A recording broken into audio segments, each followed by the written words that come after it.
morning, campers, and welcome to the program. I am Tom Connors, and I look like Andre. With me is Andre. I think I'm you, Andre. Yeah, look at me, look at us, and Is this like look at Freaky the Friday? audience. Exactly. Well, it's Freaky Monday, I guess. I like that. Yeah. Greetings, everyone, and welcome to Midnight's Edge in the morning. We have passed most of Easter behind. We have come out on the other side of Star Wars celebration. We have the Super Mario opening weekend numbers, and we have one hell of a panel to discuss it all, don't we, Dom? Yes, we do, I guess. I just got here. I have no idea what's going on. We've already arranged it. Welcome to the party, pal. That's right. Yeah, Tom is the Gary of Midnight's Edge. Today's the day we celebrate when Jesus came out of the cave, saw his shadow, and there was 3 more months of winter. Is that how it goes? It was a manic Monday. I thought it was 3 more months of guilt. That's the Jewish one. Right. Oy vey. Oy Gewalt. Oh, sacrilege aside, welcome everybody. I'm Culture Casino. I have a YouTube channel, so do most of these people. And thanks for not anymore. Well, sacrilege. I mean, Hungarian is listed in the Book of Lists as the best language to swear in. And Hungary is a very Catholic country. And if you hear the swearing, it's a wonderful mashup of body parts and religious commentary. So, You can always tell a country's culture by looking at the swearing. Yeah. There's some good mashups in Hungarian, let me tell you. My parents never taught it to me, but when I went to Hungary, I heard it. That's the first thing you ever learn when going to a different country. That's right, swear words. Well, I think I'm learning Hungarian now. The problem with the English language, as George Carlin points out, we have more words to describe dirty words than actual dirty words. So, interesting. Yeah, there you go. But joining us this morning, we have Culture Casino. How you doing? I said hi to everybody. I'll do it again. Hi, everybody. Yeah, we have Chris Gore with us. How are you doing? Great. Hey, doing great. Sorry, I was muted. I'm I hear you got a surprise for us today. Yes, I do actually. Yeah, I put it in the.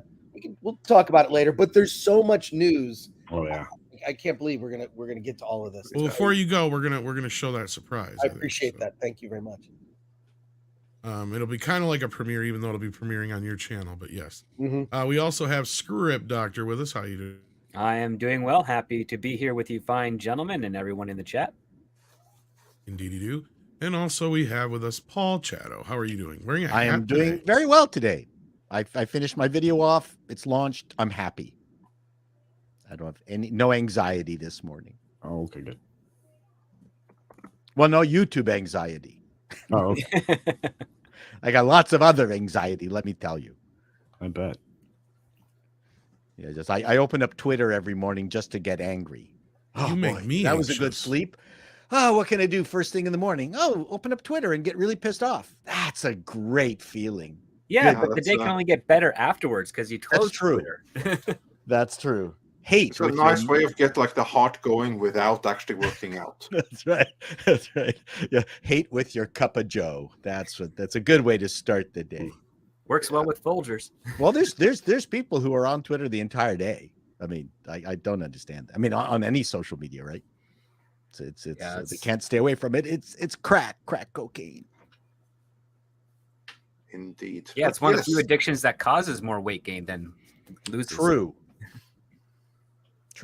And accidents. Psh, I could show So you. what are we talking about, gents?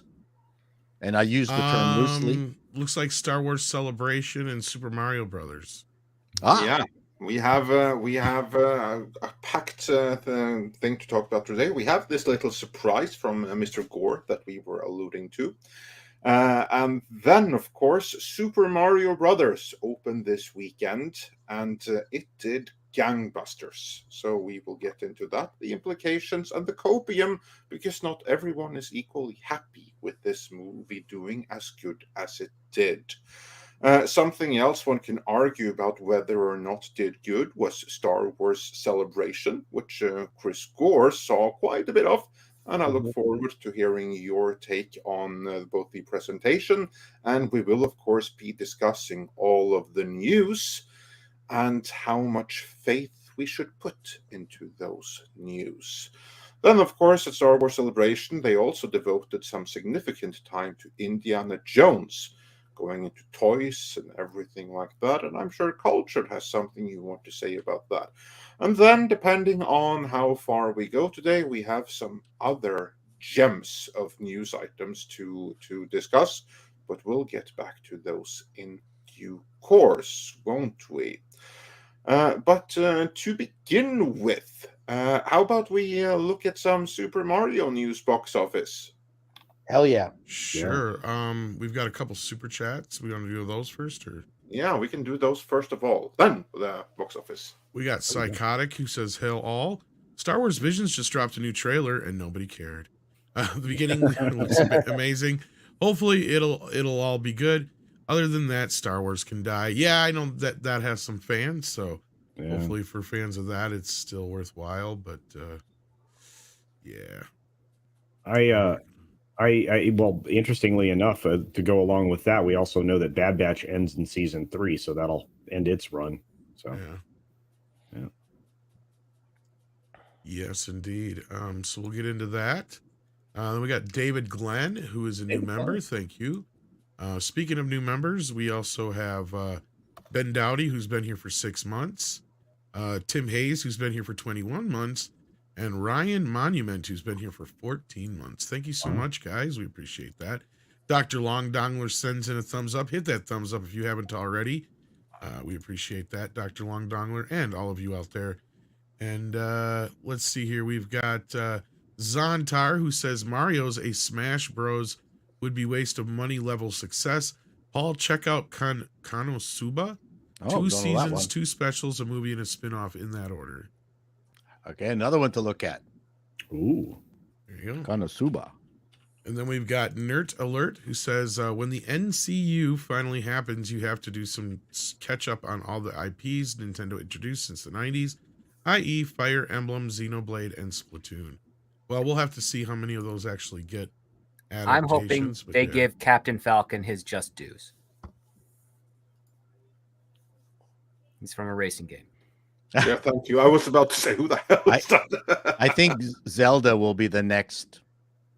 Oh, for sure. IP. I mean, that's already far along. Yeah. And then you get your female power in Metroid. So that's true. Yeah, and it's organic female power, not trumped up feminism. Exactly. There's no need to force anything in there. Metroid is what it's supposed to be. I just hope that they can do it somewhat right. That one they need to age up from a PG to a near PG-13, since it's Metroid. It needs to be a little bit more intense. It needs to be not for your 5-year-olds, but like for your 11, 12-year-olds. Yep. And they got the winner. They need to understand that. But hopefully, with Nintendo a little bit in charge, they're going to be smart enough to know that. Well, there's all sorts of stories around Nintendo interrupting the animation company's initial attempts at girl bossing, and I don't know if that's true or not. Yeah. Well, they are true, and you can totally tell in the movie that there is interference there. Yeah, I saw your video on it, Andre. But as to the question from Le Cimmerian, can the ideological fog be so thick that Disney does not learn something from Mario Brothers' success? No, they can't. We will discuss this, but first let us explore the success, and then we will get into this over the course of the discussion. So, Culture, do you have the numbers on hand? Well, I have the numbers on hand. I have the numbers website up, and I was running a comparison of box offices. But which is this film is setting the box office on fire. And I like to do comparisons when I look at this so that we have something to compare it to. So as you can see here, Super Mario Brothers opened April 5th. It had a domestic opening weekend of $146 million compared to Frozen 2's $130 million. People are going to argue that's a 5-day open, and they'd be correct. But it also opened in fewer theaters, right? By my count, that's just about 100 less theaters or so about. And then it had huge global appeal at $377,628,000 so far. So it is well on its way to that $1 billion number that we thought that it would hit. But we can look at it in comparison to other things. Now, the Frozen 2 film, is kind of the gold standard for Disney. It's their highest grossing animated film at $1.4 billion, and it took it 7 days to get to $202 million, whereas its day 5 for Super Mario Brothers is $204 million. Interestingly enough, the second most popular film for Illumination was Despicable Me 2, as far as box office is concerned. It took it 11 days to get just under $200 million, and then it started to flatten out. I would call this particular line here more like a SpaceX rocket shot straight up. I don't know when it's going to start to taper, but if it stays on path with the way Frozen 2 performed, I have no doubts it's going to get well past 1 billion, possibly get to that magical $1.5 billion mark at the end of its run. I don't know. Anyway, there's the numbers as they were presented, and there you go. Yeah. Script, anything to say about those numbers? What do you think about the trajectory? It's definitely looking great for Universal and Illumination. And I actually kind of think because the Sunday numbers have been the same since Sunday morning, which means like no one actually had purchased a ticket or seen the movie yet on Sunday. So they're all speculative. I think that number is probably going to be a bit higher once the finals come in.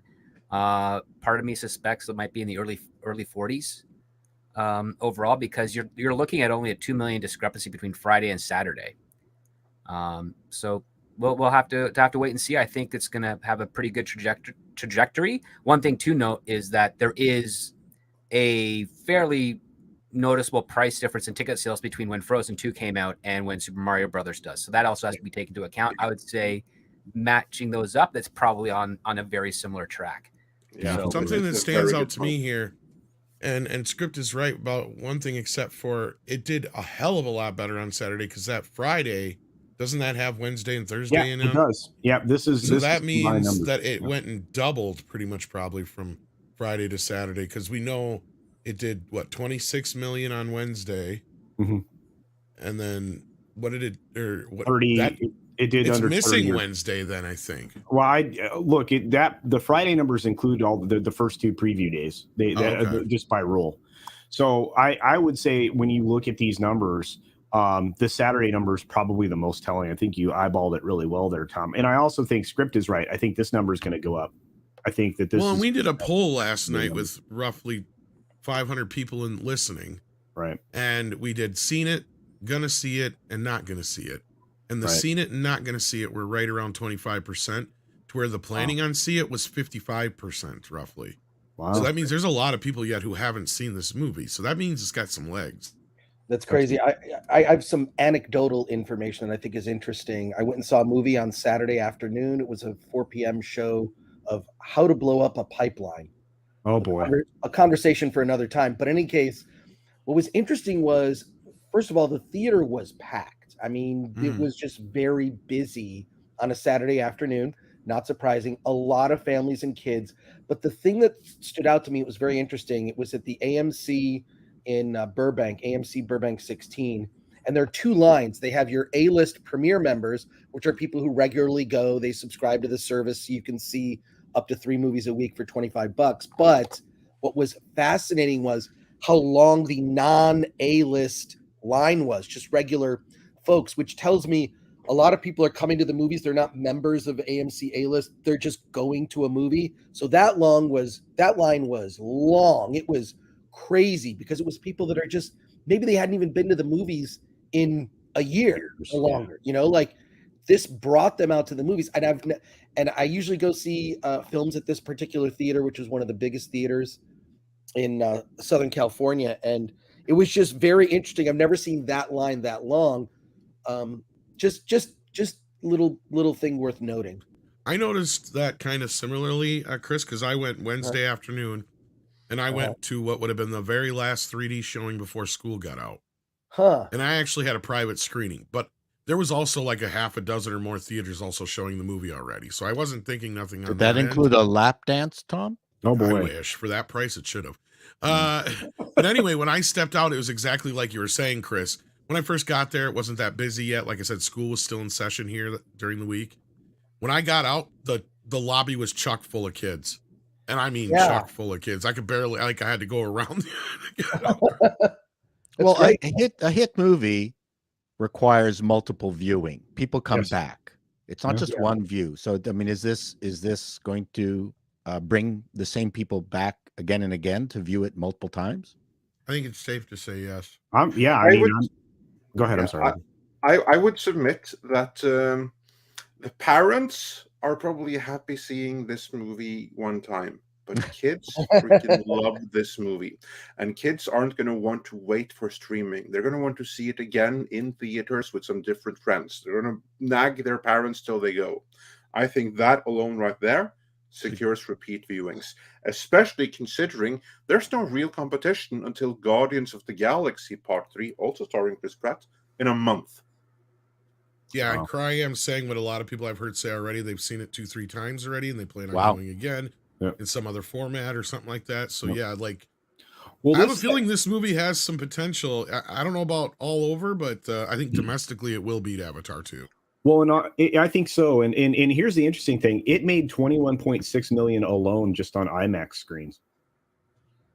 Well, this is a great movie for parents to drop their kids off at the theater and spend a good 90 minutes with themselves and then go pick up their kids. Why would someone watch a Super Mario movie on IMAX? Is it just the animation quality? I would. Well, the animation quality is top notch. I mean, look at the fur pattern on his cat suit here. Well, we've had that since Monsters Inc. Really. Yeah. Not just that, Paul. People are looking for all the Easter eggs. Yeah. Ah, right. There's a lot in this. There is a lot. Chock full of Easter eggs. But now, if they could only find a way to transfer this to real life while they're in line, people jumping up and fisting the air and getting coins. Right. See, now that's a great idea. Like Nintendo should have like a virtual like augmented reality Easter egg thing, kind of like they got that. It's called Universal Studios. Yeah, Nintendo World opened this weekend as well, didn't it? Yep. Hollywood, and then you have Epic Universe, which has its own version of Nintendo Land. That's coming up in less than 2 years. Not only that, and I think Tom pointed it out, and some other people that I've spoken with have talked about it. There's companion advertising that goes with this. There's a game that you can download. There's downloadables, I think, that for the Switch and other ways that you can access the content. Tom, what's his face teased that? Remember? Yeah. So this is big. This is big for Nintendo, and it's big for Universal, and it's gonna go for a long time. But they know how to cross market. Disney used to do this. Universal is now doing this. Disney doesn't do it anymore. It's amazing. Like I said, 377 plus worldwide. And that's without knowing the real numbers. What ancillary products does Disney have that anybody wants with any of their stuff? Well, they abandoned successful projects along the way, or projects that were at least cross promotional. They had their own version of the Amiibo where you could go and buy the little figurine and then add them to your game. Right. And we used to buy Disney DVDs for the kids. Yeah. I mean, 3D game DVDs. Yeah. And they don't lean into that anymore. They don't know how to do it. One brilliant piece of cross promotion that was attached to this movie, at least where I saw it in Norway, I'm sure it must have been everywhere else as well, was a Nintendo Switch commercial that I have never seen in cinemas before. But here was a Nintendo Switch commercial highlighting like the most popular games, biggest brand, your Super Mario, your Zelda, your Mario Kart, your Nintendo Sport, all of that jazz, and like continue the adventure at home. That was kind of like the tagline there. It was brilliant. This is something that Disney should have done, and I never understood why Marvel didn't do that. Like, why didn't they have like a stand with like comic books for sale or like free comic book releases or something like that to tie in with their biggest Marvel Well, release? I'll give you the reason. Yes, go for it. It's because nerds aren't running the shop anymore. Right. Because you know, when you've got nerds in marketing and you like this stuff, and the original Star Wars movie had glasses from Burger King, and it was just a complete wonderful experience. The Toy Story movies had all these toys that you could buy. It was part of the joyous experience of watching Toy Story. I mean, yeah, it was a really big surprise when Sid's toys. That there were no Sid toys, and everyone was going, well, where the hell is Sid's toys? So, there was a synergy going back and forth between what the audience wanted and what they eventually supplied. Disney's completely disinterested in this. I think, I mean, I'm not trying to plug my recent video, but it's the war on men. So somehow, if you've got a bunch of nerds wanting to geek out on this stuff, you're going to make product that they geek out on, and then they want all these ancillary bits and pieces that celebrate the initial launch of a movie. You could get game. Nintendo's brilliant with creating the Game Boys at the time, where it would have a skin of a specific. Yeah.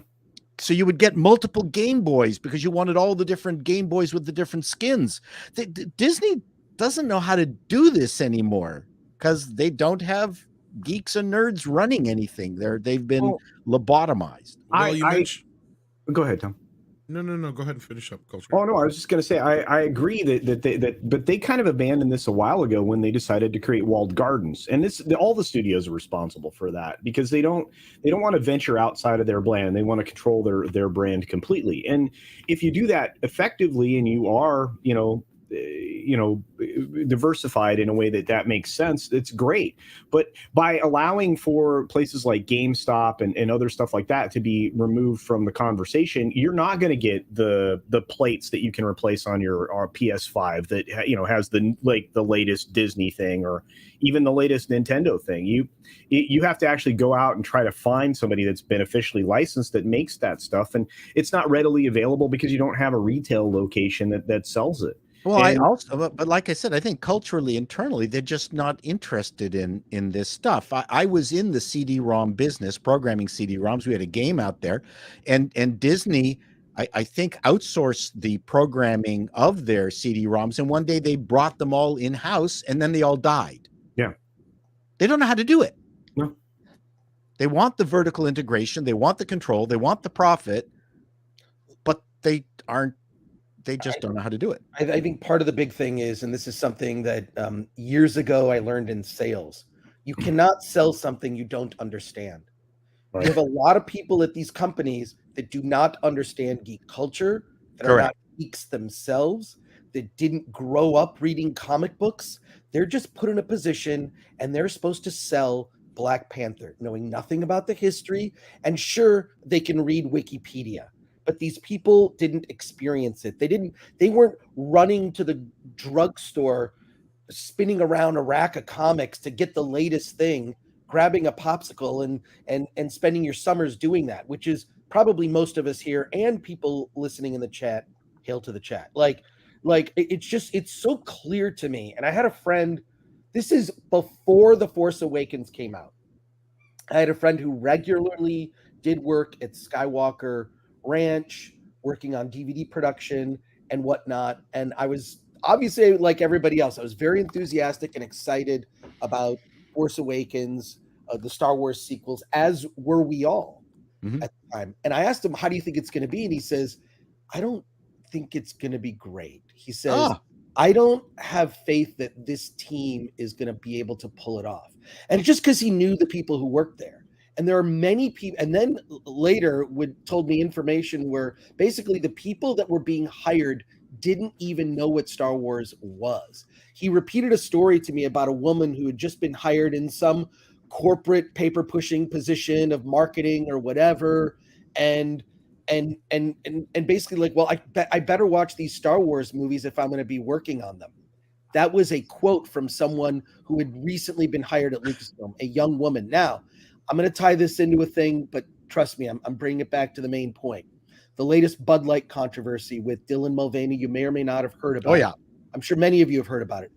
Some video leaked of the woman who was in marketing saying her big thing, Bud Light, which to me is it's sort of like a choice when you're on a plane and they say, you know, they ask you, would you like a soda? I want a Coke. Is Pepsi okay?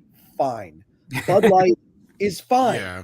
It's not my go-to, but if I can't get the beer I want, Bud Light is fine. It's like club soda with beer flavoring. Okay, just a hint of beer flavor, but it's basically like drinking water. In any case, yeah. But it's fine. And Bud Light is a blue collar, working man's brand because it's a cheap beer. You can get a 30 pack for $20. It's, you know. Are you talking about where she said something about it had too much of a? It's like too much of a frat brand or something like that. Was what she said? Well, the thing is this: she said it was a declining brand. It was, and she needed to find a new market for it. And somebody said she wanted younger drinkers, which is promoting alcohol consumption from minors, which is not what the brand should. Well, that was what I was wondering, because I thought she was the same one who said something about it being seen as a frat brand, like fraternity brand. So how much younger can you get than that? But let's Chris continue, because I'm sure. Sorry, Chris. With it. Back to my point here is clearly she has no understanding of the market. As a category, alcohol is being consumed less by young people, okay, of legal age. They just don't like beer as much. They don't like alcohol as much. As a category, it's just selling less. And also, so the market has shifted. In addition, soda sales have dropped because people buy, what do they buy? They buy water in bottles, okay? Which is why like both Coke and Pepsi all have their own water brands. So rather than expanding or solidifying that blue collar market, she's going after a market that doesn't care about it to begin with at all. She has I guarantee she's never been to a dive bar where they sell Bud Light as like one of their, you look on tap, what do you see? You see 5 beers and one of them is Bud Light, and you'll see that at a dive bar. I guarantee that woman's never been to one. Never. You look at her, and that's the thought. And Bud Light also affiliated with some of the best and most entertaining ad campaigns in commercial history. If I might remind you of the Bud Frogs, right? Bud Frogs, the Clydesdales, which was always entertaining and whatnot. There was heartwarming too sometimes. Heartwarming, yeah. The Bud Bowl. I don't know about you. Oh yeah, I cared about who won the Bud Bowl. It was stop motion animation of the Bud Light going up against Bud. They would cut in like it was a real game, and they'd tell you the score. It was dumb. It was funny as hell. And I think that we need to get these brands need to understand, just entertain us. And by the way, I'm selling you Doritos or I'm selling you beer, something you probably already buy, but we thought we would give you a moment of entertainment. Don't forget what's up. I will say this past Super Bowl had fewer lecture-based commercials. They kind of backed off on it. Not that there were any real standouts for commercials, but they sort of backed off on the lecturing a bit. But bringing this all back to Star Wars, what you've done is you've hired people in positions, and those people in those positions are fulfilling a role, and they could just as easily be selling Bud Light as they could be selling Star Wars. But you know who understood Star Wars? George Lucas. He was involved in the toys. The thing that was the red flag to me about Star Wars and Disney's involvement, the thing that was, Real Men of Genius. That was a great. I have that CD collection and the Was Up and everything. But yeah, the Was Up is great. All that stuff is great.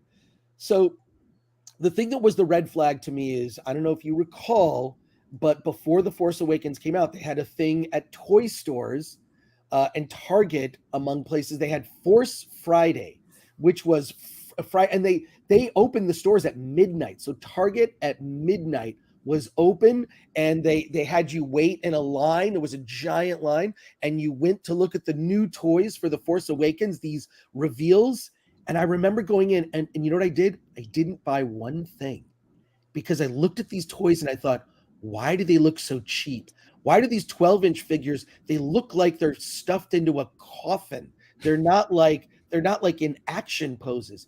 It was the cheapest, garbage looking, just knock it off, get it out and slap a sticker on it. That's actually a thing in the toy industry where they just take a pre-existing toy like a Frisbee, put a Star Wars sticker on it, and it's a Right. Star Wars Frisbee. It was that bad. And when the toys were bad, I said, huh. There was actually a funny. joke of that once. I think it was Bill Murray was on Letterman or something like that, and they were talking about the because at that point they didn't realize how big of a hit Ghostbusters were going to be. They didn't have any merchandise, so Bill Murray starts pulling out quote unquote Ghostbusters merchandise. It's exactly what you said.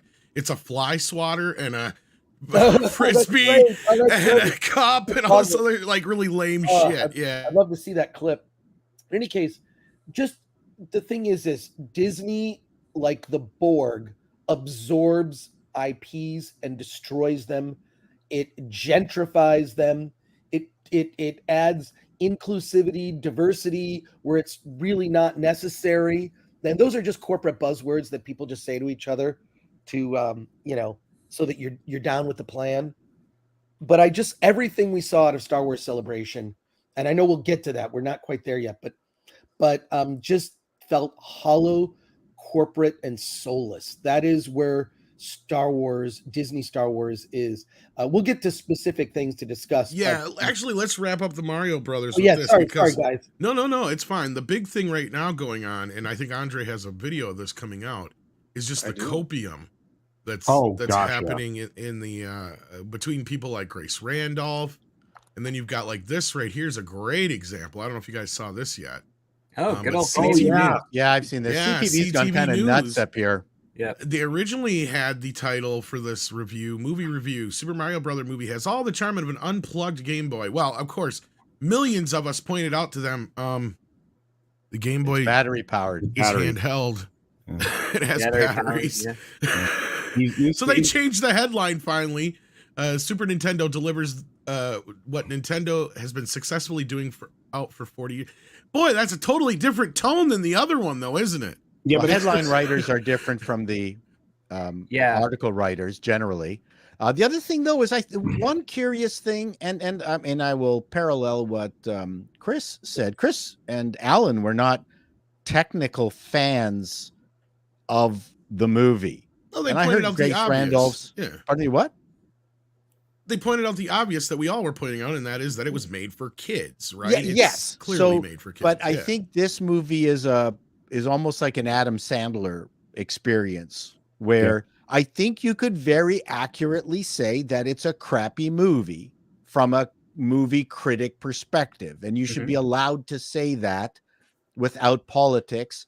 But it can still be a good movie because, as you said, there's a very specific audience for it that loves it. How many people really liked who is that purple dinosaur? Barney, yeah. But I took my daughter to 3 live Barney concerts. It actually reminds me more of when Ninja Turtles came out, and this is where people like Roger Ebert. No, it's more like Barney. I disagree. Ninja Turtles because Ninja Turtles was huge. Well, yeah, but even then, though, Roger Ebert, that was his point, was that this is something that they didn't know nothing about as far as adults, but they were able to enjoy it, and his review was, this is the best Ninja Turtle movie you're ever going to get. Right, but Ninja Turtles has a hip aspect to it. The Mario Brothers does not.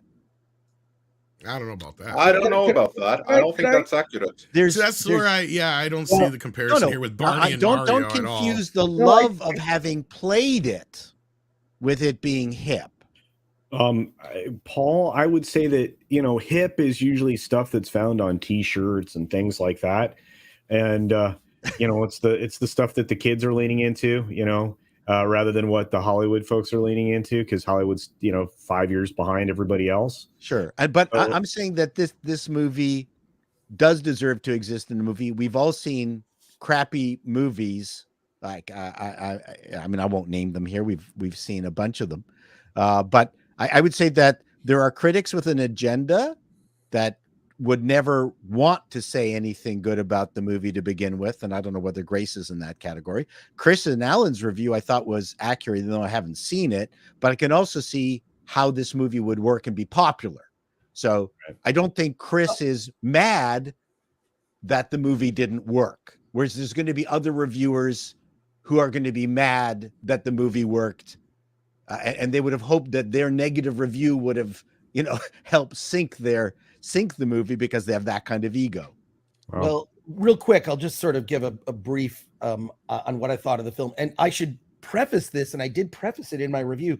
I'm a huge Mario fan. Right, You you did. Yes, the best version, to me, the best experience of a Mario game, and the Mario Kart games are super fun. They're group games, right?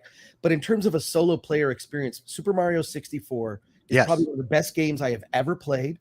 Oh, yeah. From a story standpoint, from a sound and music, that music, I associate it with just like Christmas and just I have so many good memories of playing that game because I finished the game, right? And getting those stars and finding things, it was just so satisfying.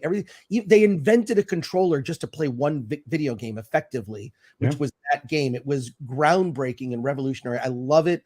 Played it through, and I've played some of the other Mario games. I don't think they ever topped that experience. I'd love to see a next gen. Never finished Mario 64. It's too tough. I couldn't do it. Well, I had help from some kids, but I failed at the time. But we played it as a group. It was fun. Yeah, I loved the game. I should have bought the cheat book. Wait, is that the game where you couldn't jump unless the blue button said you could jump? No, you could jump anytime.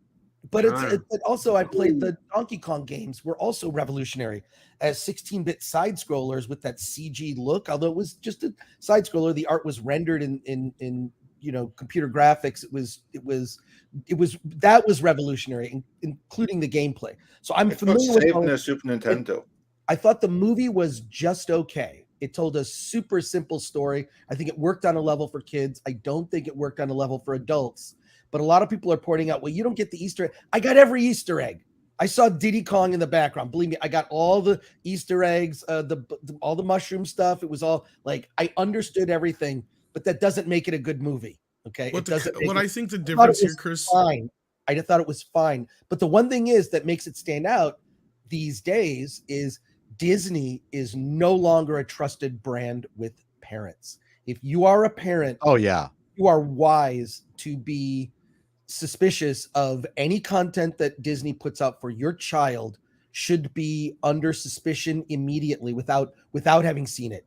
Illumination is great. They have a great track record. That last Minions movie I thought was really good. It worked on the level of for adults and kids, which is why I liked it, even though the Minions are kind of ridiculous. Like you get it. It's old school comedy, right? Like so that I enjoy. It's very vaudeville. Yeah, it has that, or just like Three Stooges, Coyote and Roadrunner, just like they don't need to talk, what's going on. So I'm saying that there are aspects of the Super Mario movie that I liked. The carts, when they built the carts and drove them, it was fun. It had like, I don't know if it was you pointed out, it had like a Mad Max kind of vibe. I don't know if I may, I think what you are all trying to say, the point we're all trying to make here, is that while it had weaknesses as a movie you can analyze on technical merits, it was an overall enjoyable experience. Yes. And Tom, you were trying to make a point here. Well, I mean, the earlier point was kind of made already. I just see it as, I looked at it from the same perspective Chris is, to a point, even though I may enjoyed it a little bit more than he did on certain levels, but I'm also just a tad younger than Chris. And that might be it too, is there is a bit of a cutoff for Mario, right? As far as yes. It's kind of the same thing with me and the Power Rangers. You would think I'd be a perfect fan for Power Rangers since I love Ninja Turtles, since I didn't get to bring them up earlier. No. But no, like I'm not. It's way past my prime. I was already a teenager by the time that came out. So I wonder if maybe that's the thing with you, Chris, is like by the time Mario came along, you were already enough of a teenager and adult to be like, yeah, that's just not my thing. Because I'm not even that big of a Mario fan. And I went in expecting not to really enjoy the movie as much as everybody else, which I haven't. But I also said it's like at best a 7 out of 10. But it's better than a lot of the other crap we get out there. So I agree with you on that point. But I wonder if maybe that's just it. You just never. It was just so much past your time as a kid to be interested in Mario. Well, and again, I mean, films. There are films that are made for critics, and there are films that are made for entertainment purposes. This was made for entertainment purposes, and I'm sorry if you're joyless, Paul, but this was for fun. And No. You're missing my point. I'm not. I'm teasing. Oh, okay. I'm teasing you. Okay. No. The point is that if they made a Barney movie, it would probably be a hit, and all the parents would be, oh my God, I got to take the kids to the Barney movie. But you'd have like a whole, like maybe back in the day, like I said, I watched Barney live 3. I was in some kind of freaking stadium and it was jammed with kids and parents. So, I got my joy from my kids, not watching a guy in a purple outfit jumping around. And I think parents experience. Yeah. The kids, the parents' greatest experience, I'll bet, with the Mario movie is to be with their kids and seeing them enjoy themselves and knowing that there isn't any any part in the movie that is going to be harmful to them. Paul, you're dead on. I had the same experience. My kids loved Barney, and just the sound of that voice was horrifying to me. I love you, you love me. We're a happy family. There's a really good documentary series. It's like a 2-hour movie, but they broke it up into episodes. It's called I Love You, You Hate Me. And it's about Barney fandom. You must see it. It's on Peacock, I believe. But look up I Love You, You Hate Me. It is so good. You will be shocked. It's about the woman in Texas. She was a mom. Yes. She created Barney. Yep, it's I know. All about, there's like hate fan clubs for Barney, like hating Barney. Like it goes through all the sort of, and how Barney, like, you will be. It's also like a one of those true crime stories that you will not believe it. You've gotta see that doc series. Sounds like fun. I'm all in.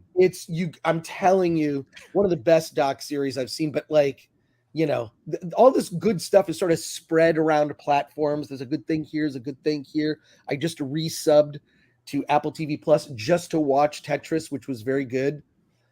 Really enjoyed it. That was fun. Yeah, really fun. But that Barney thing. I mean, look, as a parent, you want your kids, hey, they're into it. And it's harmless. Yes. What parents are challenged with today, because my kids grew up during the 2D, animated Disney movies, like, the classic ones, Lion King and all of those, right? Like that whole era, they had all the clamshell VHS tapes of all of those. Pocahontas, just everything. It was an event, and they were trusted and they worked because they were basically Broadway plays is what they were. Yep. They had Broadway quality music. They leaned into emotion. The stories were timeless yet updated, but not updated in any sort of offensive way. But boy, Disney cannot be trusted as a company. You look at the opening of Mario, over 200 million for the 5-day, which is fine. But over the summer, when kids are out of school, over the summer, Buzz Lightyear opened. No excuse for a character that is the primary character from all the Toy Story movies, all very successful movies, to come out and do the kind of money that it did and then it died at the box office. No excuse. And I think a lot of that is people don't trust Disney anymore. They just don't. They got a bad rep, and they earned it. They did it to themselves. I think culture should have compared in those charts. If you can bring up the charts and compare it to a Strange World as opposed to Frozen 2. Well, Strange World lost $100 million. Well, that would have been more fun, but it'd be more contemporary, and it'd be way more fun to look at that than compare it to a movie that I don't think Disney is capable of making ever again. Well, certainly not to me, there's kind of a false equivalence in actually bringing up Frozen 2. Yeah. No, you're right. I was just trying to... No, I'm not complaining. No, I was trying to find apples and apples, but you're right. For a contemporary, that would be a good comparison. So let me see if I can actually find Strange World. I think they may have tried to bury it. That's and not fun. even fair. No, that's what I want to enjoy myself. I want to see a slaughter. Okay, well here's to your slaughter then. I pulled it up It's for like you. watching Mike Tyson beat up on a 12-year-old. There you go. Yeah. Here's Strange World the in a chart. How about that? In a chart. There you go. There you go, yeah. Oh my god! See? Strange World, aka the woke SJW. It's a flat line. Yeah, That's the X and Y of a graph without any data in the middle. Yeah. that's one of the greatest flops of all time there. Yeah. But we have more than 2,200 watching. Wow. Everyone, Hit that please like. smash that like. Help share the stream to even Let's see more. what you guys are talking about. Yes, let's see what you have to say about Super Mario, and then we are going to move on to Star Wars Celebration. Pinochet's Helicopter Tour says, going off the latest editorial video, is there a way for Nintendo to guarantee once and for all forever ban woke messaging from their works? Send that message to families and watch the money roll in. Well, yeah, we'll see. There's never Yeah, any Chris. guarantee. Well, look, I think it has to do with, I think Nintendo as a company has never delved into politics. No. They don't have blanket statements as a company of where they stand on a bill in the free state of Florida. They don't care. They put out video games for kids and adults that are kids at heart, which are everyone watching right now and everyone on the live stream. But all I'm saying is I don't see Nintendo doing that. They've never done it. They've never had a history of doing that. And my feeling is that as a company, their company culture, they're not hiring young people to then listen to what some new graduate with marketing and with a degree in marketing and no experience, and then giving them power, which is effectively what happened at Bud Light. Yeah, Someone with no experience doesn't know the real audience for Bud Light. It's not a hipster brand of beer. It's working class beer. Well, there's actually a story with that, and this goes to show you how big of a difference Nintendo understands their characters compared to other companies. Because Disney will come in, they'll change everything if they can, right? Mm-hmm. Well, when Square proposed Mario RPG to them, right. the first thing that what's the name of the guy who created Mario again? Help me out. Shigeru Miyamoto. Thank you. Yeah. First thing Miyamoto said was he would never have a sword, because that's the first thing they had was Mario with a sword, because it was an RPG. He's like, you can give him a mallet, but he would never have a sword. Yeah, So, he'd be throwing turtles. Yeah, so right off the bat, that just goes to show you the amount of care and attention to detail that goes into this character from these folks. Well, and that's just bringing up missing. Miyamoto, those of us who are Nintendo fans view him as a god. Like he is so integral to the success of Nintendo that I don't know what they would have done without him. Okay, but Gone under. Pardon That's me? what they would have done. They would have gone under. They would That's have what gone they under. Have done without him. So he is Nintendo's Walt Disney. He's the Lasseter. And who at Disney do we talk about in the same breath as Miyamoto or Lasseter? No one. They haven't had KK? anyone at Disney in over 30 years. Yes. Well, They had Lasseter while he was there. fired Well, him. I mean, Lasseter was more Pixar, then he was absorbed into Disney and then ejected out. But I would say for Disney itself, like the principal company, I can't name anyone there that had that leadership level of quality. I believe Lasseter was involved in Frozen 2. Yes, but I said he's part of Pixar, right? And then Disney Right. bought him. But Disney as itself, it's independent, its own 2D animation, all of its own stuff. There's nobody there. There hasn't been anybody there. I mean, maybe Ron was the last one. They had Lasseter running both. Yeah, Lasseter was in charge of both animation studios for quite some time. People were like, "Well, he's stretched too thin." I'm like, "The dude's making massive hits." So no, he's not. And Well, then I disagree to a point with that, but yeah, they should have just conglomerated the two, is what they should have done. Well, they're doing that now. Well, because there was no separation. That was the problem we had. Was like, so how many people were confused thinking Wreck-It Ralph was actually a Pixar film? Right, that happens. It's not. It's a Disney film, but it has all the hallmarks of a Pixar film because it has Lasseter all over it. But anyway, let's move on with some more of these super chats here. But to answer the question real quick, no, there is nothing that No. can be done to guarantee once and for all that there won't be any woke messaging in future works. Nintendo, as it is right now, won't go down that path. But hypothetically, you get like in America, someone that studied at American university as the CEO of the company who decides we need to add diversity. That can happen at Nintendo. Yep. When it comes to Illumination and the movies, which are Hollywood productions, Nintendo is going to watch every last one of them tooth and nail and defend them, knives out, because there's going to be so much pressure to wokeify, especially after the hit of this one.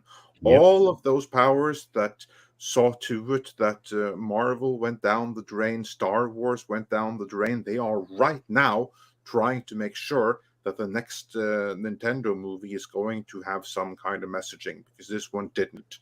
But there will be pressure to try to make happen next time.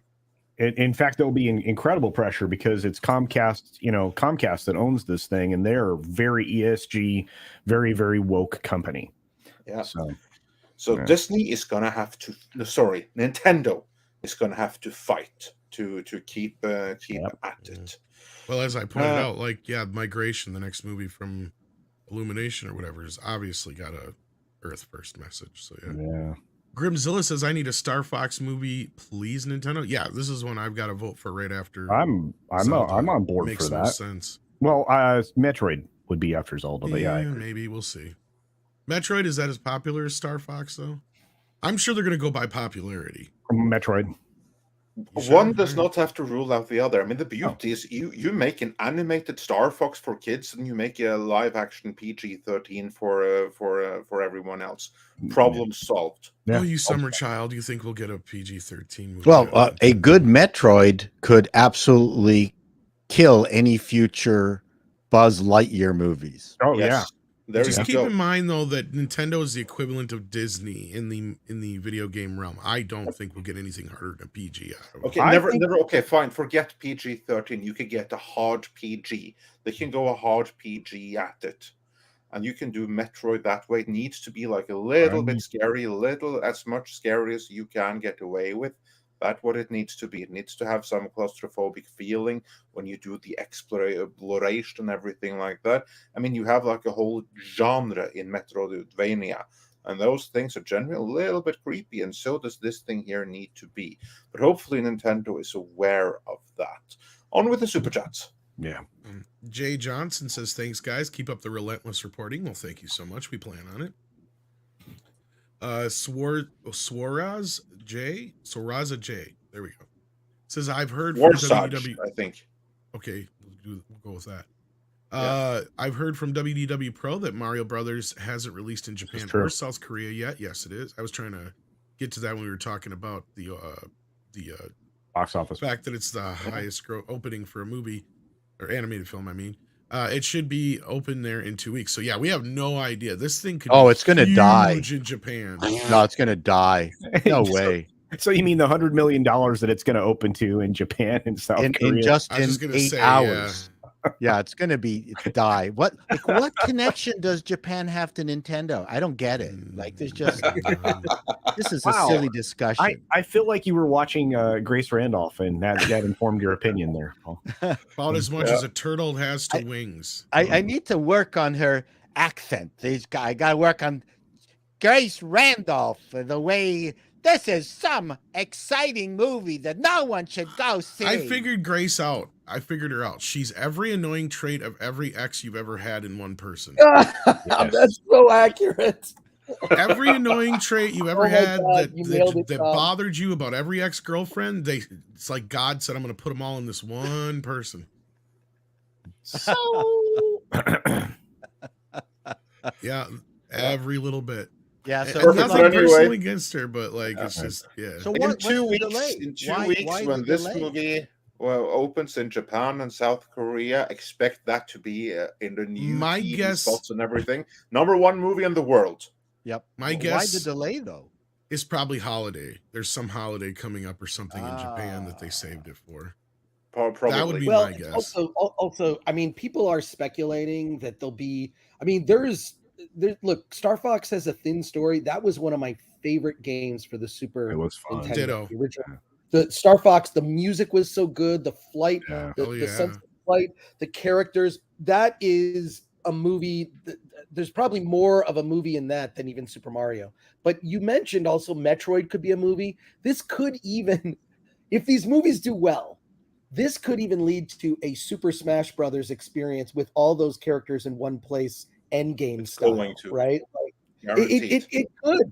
That would be to have all these different classic video game brands all come together in one Super Smash Brothers type of experience where you could even bring in other characters. Heck, you could throw the minions in there, whatever, like it would be incredible. And I didn't believe it before. Now I can see it. It's like, oh, this is a franchise, Star Fox, I think, should be the next one because that one has so much rich story to it that I think, well, I would say the next most emotional one would be Zelda, especially the one from N64, because we all know Epona's theme. We know the Prelude of Light. Right. We know the Minuet of the Forest. We know the Bolero of Fire. I mean, holy smokes, when some dude on YouTube, picks up a guitar and starts playing each one of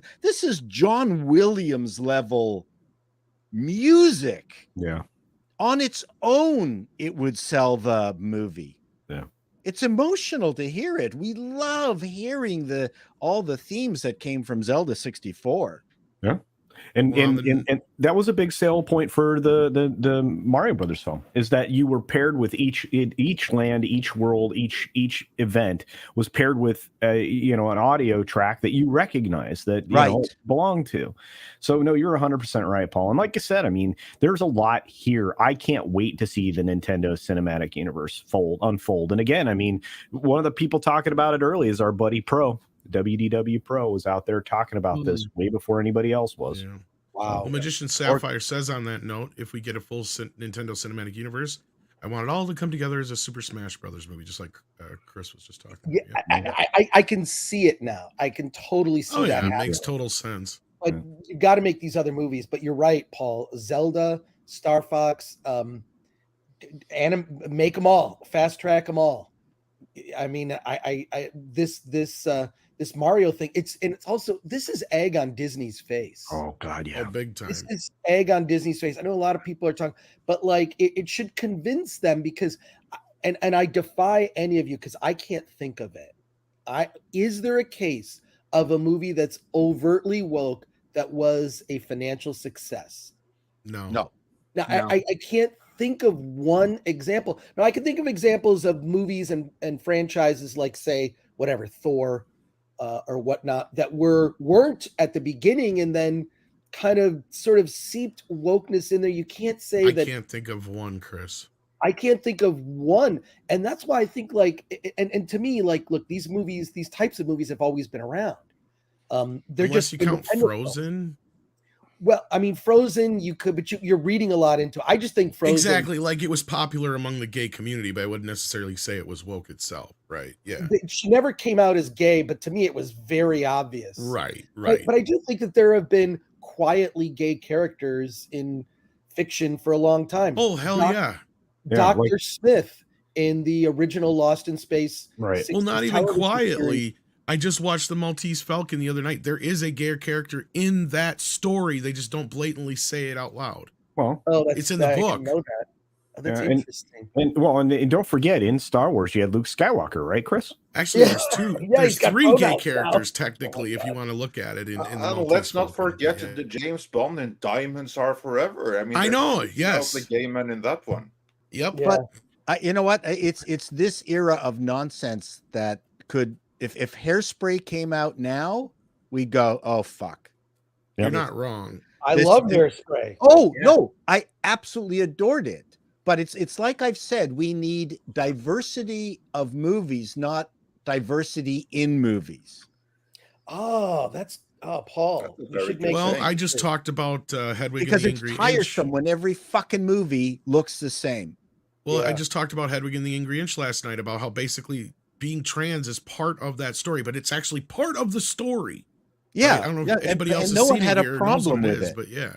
No, Yeah, and that's also another great. It's like a punk rock musical. I mean, Yeah. absolutely it was great musical. Yeah. really good.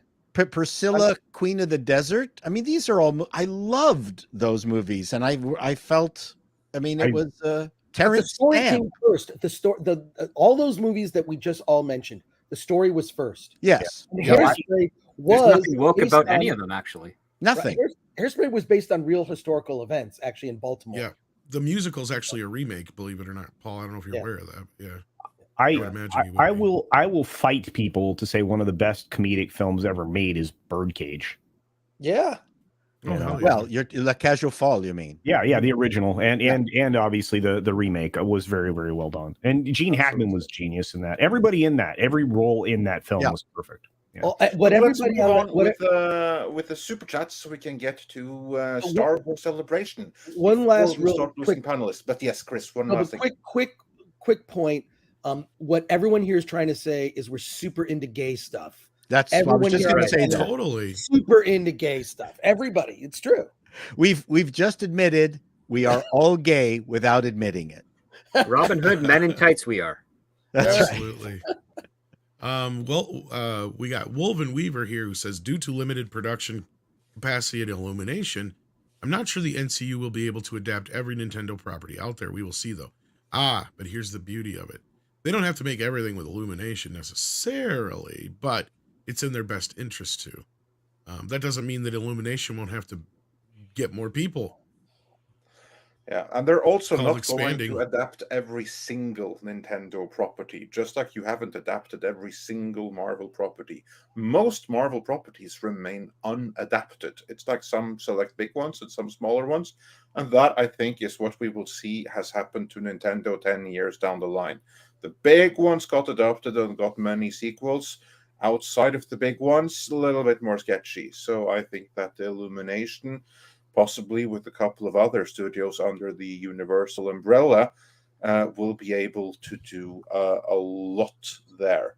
And then we have Walter Tomasevsky, who says for $4.99, young writers, actors, dancers, even orchestral conductors, etc., don't fully understand the world around them. They mistake technique for insight. Yeah, this is certainly true when it comes to marketing as well, as we saw with the Bud Light here. The Lost Warrior seeks fandom, says for 14 South African rands. Secret hideout and Kurtzman fate to be determined by Friday. Strange New Worlds and Starfleet Academy. Thank you. Starfleet Academy on hold. Well, interesting things happening in the world of Star Trek, clearly, which we will get back to. We got a super sticker from Stian Monstad. Tusen takk, everyone. Please smash that like. And Sam Gutierrez says for $4.99, should we be concerned about Illumination CEO being added to Nintendo's board of directors, adding anything woke to later MCU films? Yes, this is exactly what I was talking about earlier. Nintendo, they're going to have to watch themselves tooth and nail here. Chris, this is news to me. I don't know too much about Illumination CEO. Do you know the CEO and what this individual stands for when it comes to values? No, I don't know anything about that. You're asking me on a topic I don't know anything about. Yeah, sorry about that. And That's okay. that's Don't be sorry. because I don't know either. Anyone familiar with the CEO of Illumination and what they may bring to Nintendo? No. But I will say this, outside of hearing that story about them making Peach a girl boss, none of the Illumination movies have been wokeified that we know of, really, or at least overtly, because, I mean, they make the Minions movies and the Dragon movies, basically. Now, don't get mistaken with when they release stuff from DreamWorks, but again, I haven't seen anything recently from DreamWorks either that I can point at and say, oh, that's been overtly woke. So all I know about Chris Melandrini, I think it's pronounced, is he was with Fox Animation and he's been working on the Despicable Me franchise for years. And Right. as far as I can, and that I guess coincides with the Minion stuff. So if we haven't seen it yet pop up in any of those franchises since woke has been a thing, I think you're in good company to say that it's possibly not a priority for him. Yeah. However, again, anything can happen. Nothing is as immune to the infection of woke. Enough people with power getting in positions and maneuver and change leadership or supplant other people into other positions where it can slowly just kind of feed in there like a frog on a boilerplate. Yeah, it could happen, but again, it's up to the due diligence of Nintendo and what they want to do. And then on top of that, heck, even in the original Mario Brothers movie in '93, Nintendo was fighting against the studios to keep it as authentic as possible, and the studios managed to push them out and make the movie that we got to see in 30 years ago, which was horrible. The closest I can say to the woke business would be the Trolls crap. Go ahead. No, Melly Andrew was actually added to the board as an outside director 2 years ago, or approximately 2 years ago. So you would have seen some influence in that, I think, already in this current film. So I wouldn't. Universal seems to stay. I mean, they're trying not to be overtly political, but you're still seeing it. They are an ESG company. That's the problem with Comcast. Yeah. They're jumping in independent. The problem is that the movie business is following the advertising marketing business. And apart from children's films, the core advertising market is 18 to 35. A lot of fans for the stuff that we like are outside of, are older. Yeah, only by a few years too. But they're older. Yes. And the thing is, the new cohort coming out of the schools have been wokeified. And they think Timothée Chalamet is the most male-ist actor ever. Yeah. Well, the other part too is that they've been taught in marketing the advantages of an untapped market. It's like that's the potential. That's where new customers correct. Are. And they don't understand that shoving Star Wars into this 18 to 35 bracket, this group actually doesn't care about it. Yes, that's the thing is they say, oh, this is an untapped market, but they don't know anything about the untapped market to see that it won't reconcile with why the product is not going to sell with them. And that's the challenge. Exactly. That's why Bud Light did what they did. That's why Star Wars is pushing what they're doing. That's correct. Because Dylan Mulvaney has got a massive TikTok and Instagram following, and that's what they bought into. Yes, that's what they're using him to sell, because that's one thing I've learned, and to sort of counter a little bit of what Chris said earlier, anyone can sell anything. All they have to do is read the detailed specs and tell it to a customer. The only thing they can't do is answer questions of that customer when it comes to, details of the product. I actually knew, I met a sales rep through my girlfriend he was like 80 years old. He'd been selling lighting electronics for 60 years. He could not answer a single question as to how it works. He could only recite what was in the script of what the company gave him. And it's like, how are you in this business for this long? It's like, well, he just has to sell it to retailers. And then the people that are the retailers have to figure out a way to sell it to customers. And they just go off the same script. And it's like, if you ever have a problem with them, no one at the sales store is going to help you out. They're just going to be like, well, we'll have to reach out to the manufacturer, and then we have to get answers from them. And then you're in this long thing where a real salesperson, someone who actually like buys the product or takes it home and experiments with it, figures out what it is. It's like, yeah, I'm going to make sure that I can sell this to the right customer, that they're not going to have any problems with it. They don't exist as much anymore. It's all about just getting to the sale and forgetting about the sale after the fact. It's like, we got their money. Okay, moving on. And that's what marketing education is like right now, is find the untapped market, sell it to them. Once the check clears, move on. There's no art form to it anymore. Yeah. Chris, you were going to say something? Oh, I was just going to make a joke, but it's not funny now. That usually happens to me. Mexican Iron Man's in the house. My apologies. So no worries. I just wanted to make sure you got Hello, Mexican Iron Man. So good to see you. Mikey's in the house and says, what the hell with Mario and Latinos, who are 43% of the moviegoers, and Johnny Legs and Grace Randolph and CNN cover stories? They can suck it. Yeah, it's convenient now they bring this up, right, Mikey? Now when it's convenient for them, they'll jump on this bandwagon. But Mikey and Paulie and I and plenty of others have been pointing out for a long time how underrepresented the Latino Every theme representation. report that's come out in the last 5 years has shown that there is an overrepresentation of the Latinos in the movie attending public. They go to the movies. They like it's insane compared to like relative to their demographics. The support is overwhelming, and yet in Hollywood, finding an actual Latino Hispanic person in being the lead in a film or being based on that, it's few and far between. And Johnny again, just picked the wrong movie to pick. Yeah, I mean, he's bitching about not getting to play an Italian again. This is a bad look on his part. Johnny Legs is just irrelevant. But Grace Randolph is pushing the wrong information as usual in the wrong way. It is what it is. Yeah. Then we're gonna get to the Star Wars Celebration news right after this.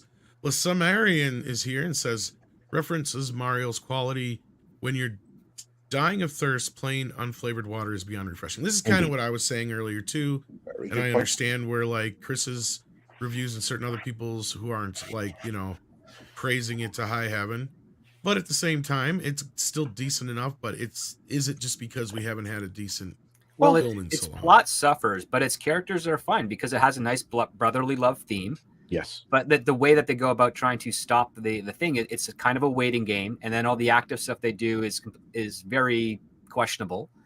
But again, it's the characters. We like Mario. We like the fact that he's dedicated for his brother. We like all the little subtle side characters, like the penguins that are screaming in the lava chamber, and then that one little ghost thing that just wants to die.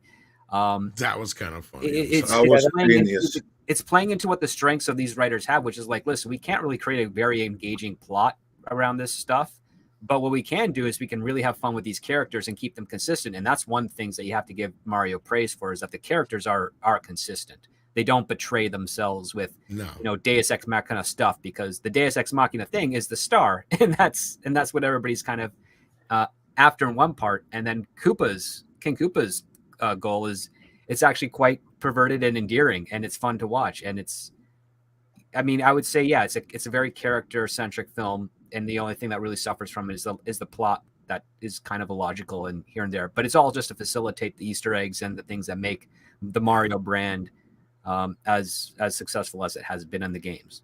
But at the same time, they don't put a sequel ahead of this one. No, they don't put a bunch of the side business into this one. Like, there's even characters that are teased or necessarily don't show up per se proper in the movie, but they're there in the world, and we'll get to see them eventually. So it's like, this is what I liked about the film, is that it does not depend on something that's coming down the road necessarily. You can go into this having a very cursory knowledge of the Mario Brothers and still walk out enjoying it.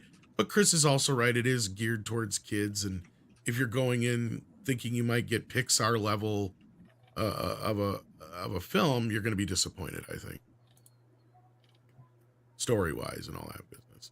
But with that, speaking of disappointment, Andre, it was a Star Wars Celebration this weekend. And Chris was watching all of that, and we're going to go through both the coverage, the presentation, the announcements, all of that. So everyone smash that like, help share the stream. We now have more than 2,400 watching. So help us out by hitting that like.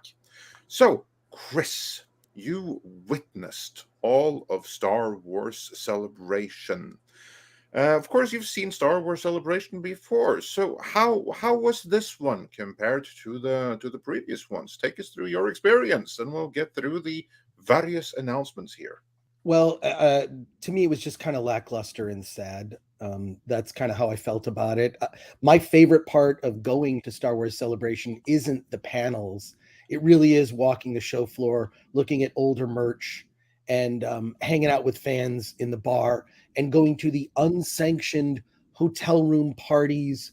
I once attended in Florida a party that had more than 50 women in Slave Leia outfits, and it was called Jabba's Grotto, and it was as decadent as you can imagine, but all in good fun, all for the love of Star Wars. The 501st, shout out to them. They know how to party.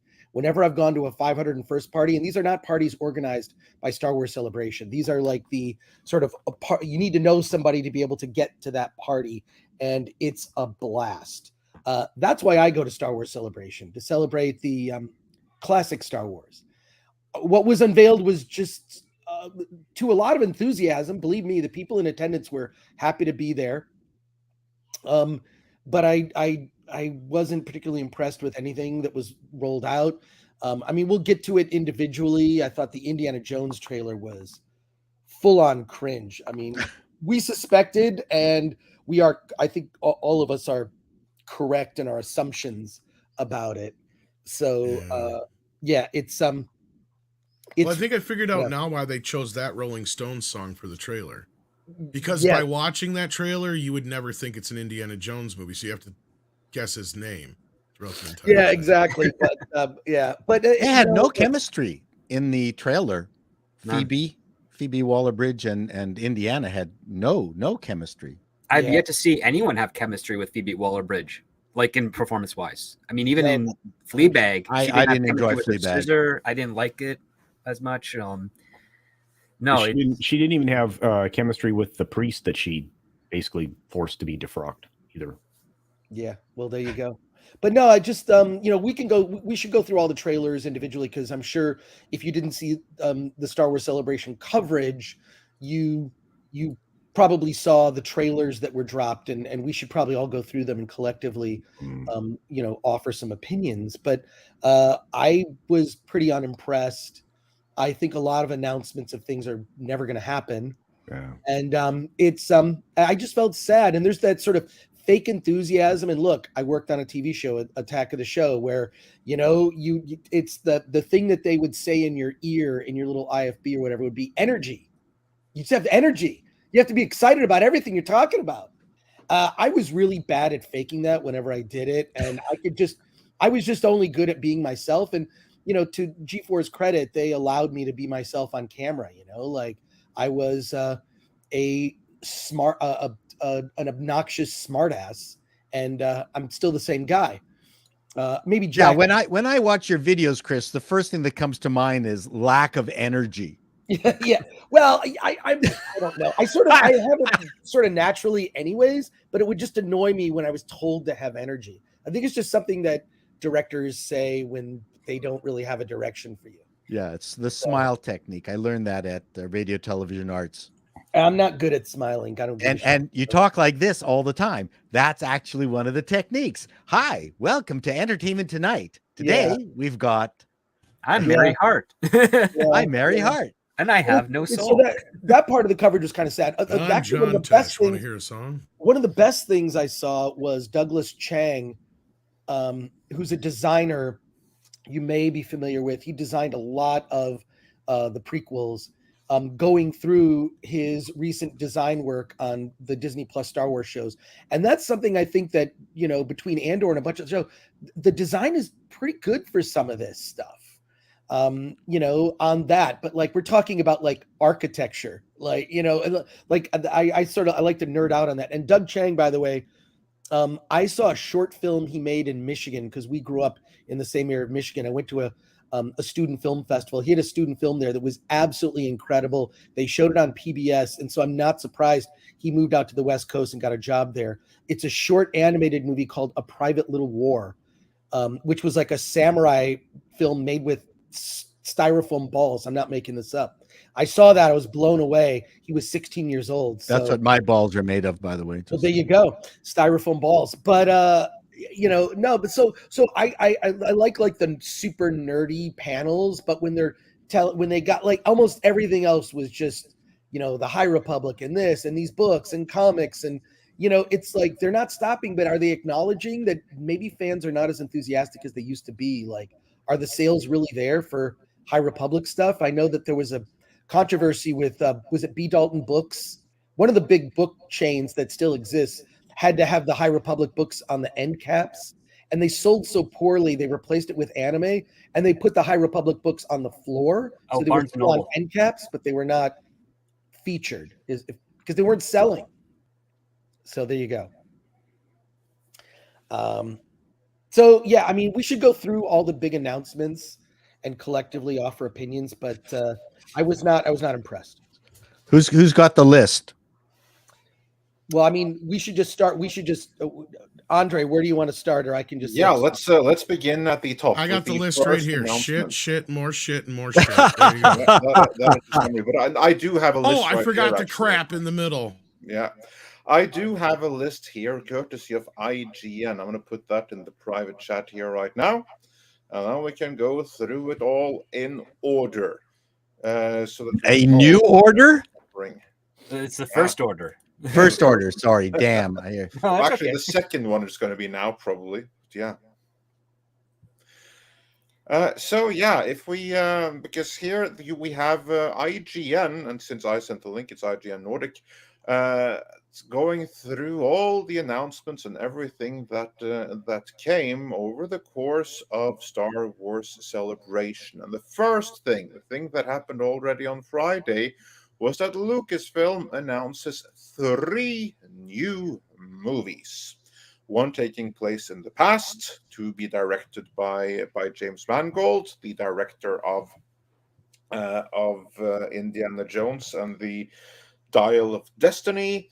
One directed by Dave Filoni, which is to round out the Mandoverse, which is funny because Jon Favreau didn't seem to be aware that this ended 1 month ago. What about all the spin-offs?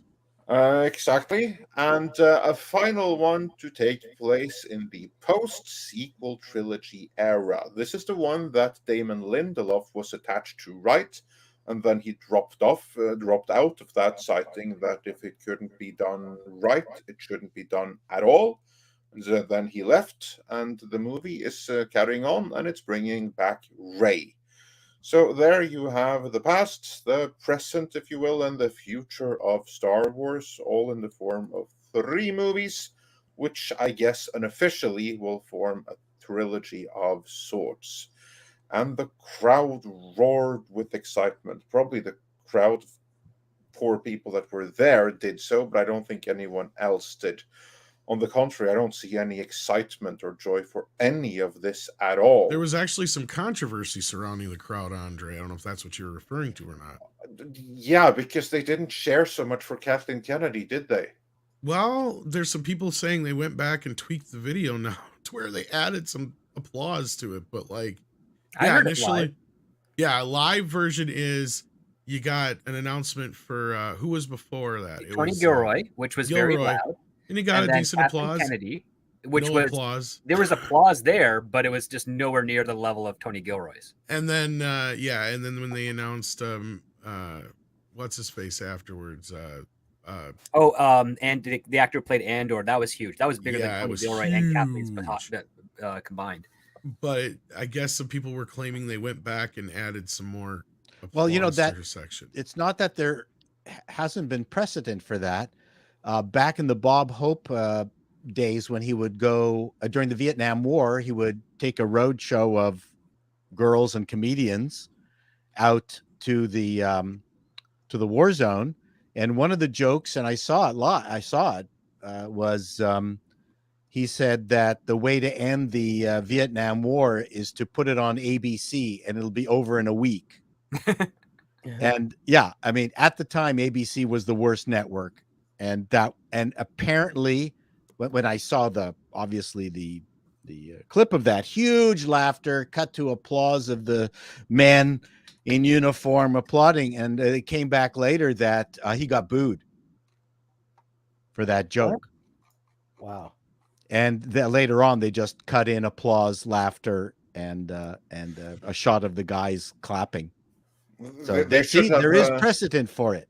Yeah, it would have been better or more honest if they had clipped in like a little image of Jeb Bush saying, "Please clap." Right.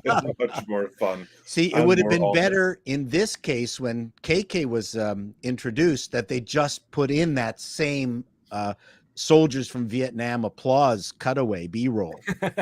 Yeah. See, then we would have gotten the Easter egg. She would have just complained it's too many men, though, Paul. Yeah, yeah, that's true. You're right. exactly. Way too But many. We actually Anyway. had this break on Friday while we were live, so the rest of us we shared our excitement for all of these 3 movies, or the lack thereof, on Friday. But Mr. Gore, let's hear how excited you are for these 3 movies. I'm not particularly excited. There is one thing that's interesting. First of all, James Mangold is a real director. I mean, and by that I mean, he has experience. He has made his career on experience. his own. I mean, he did one of my favorite superhero films. Superhero Logan. I think Logan is very good. Ford versus Ferrari, very good. Lots of strong male energy. You don't see that as often as you'd like these days. So James Mangold that's what gives me. Girl interrupted, all kinds of male energy. No, Yeah, exactly. Yeah, but I like his work. So that to me is the most interesting project because it's untainted by any sort of preconceived notions about what it is. I will say this interesting fun fact. I did an interview with Gary Kurtz years ago. This was when the Star Wars special editions were being released. A friend of mine somehow was like, "Hey, I don't know anything about Star Wars. Show up to this interview." And then I just took over the interview because I knew everything. It's on the Film Threat website. I'll share the link for you. But I was talking to Gary Kurtz about what were the Star Wars prequels originally supposed to be. And they were the first Star Wars prequel movie was supposed to be set 25,000 years about the formation of the first Jedi Knights. And it was going to be, kind of like King Arthur inspired, right? Which I think is really interesting. So it's funny that they mentioned 25,000 years before. It's like, where have I heard that before? Gary Kurtz, a conversation with me years ago, talking about what he and George were discussing. And then he even discusses in this interview I did what the sequels were originally supposed to be. So it was a really fascinating conversation. One fun thing that he pointed out about, he wouldn't say anything bad about George or the special editions. I hated the special editions. He mentioned one thing. He said, the Rebel assault on the Death Star at the end of A New Hope, the music cues are off. Yeah. Because the music cues were originally there for all the cutting, all the action. Because what Lucas did is when he re-rendered it all digital, everything was supposed to be faster, more intense, right? He basically was like, just double everything, the speed of everything faster. It didn't match the music cues of the original score. And he said, Gary Kurtz admitted that bothered him. Interesting. I'll find the interview on the Film Threat website, but those. Yeah, they manipulated it for the versions that are out now, but in the original release in theaters, Chris is right. It was all. Yeah, my question is, after the abuse Mangold has gotten for Indy, why would he stick around? Exactly right. But I mean, look, those 3 movies that they announced. You've got the Rey movie, which I have no idea even why that's being made. She's not a particularly well-liked character. She came out to tepid applause, even at Star Wars Celebration. Her character was done dirty in that trilogy.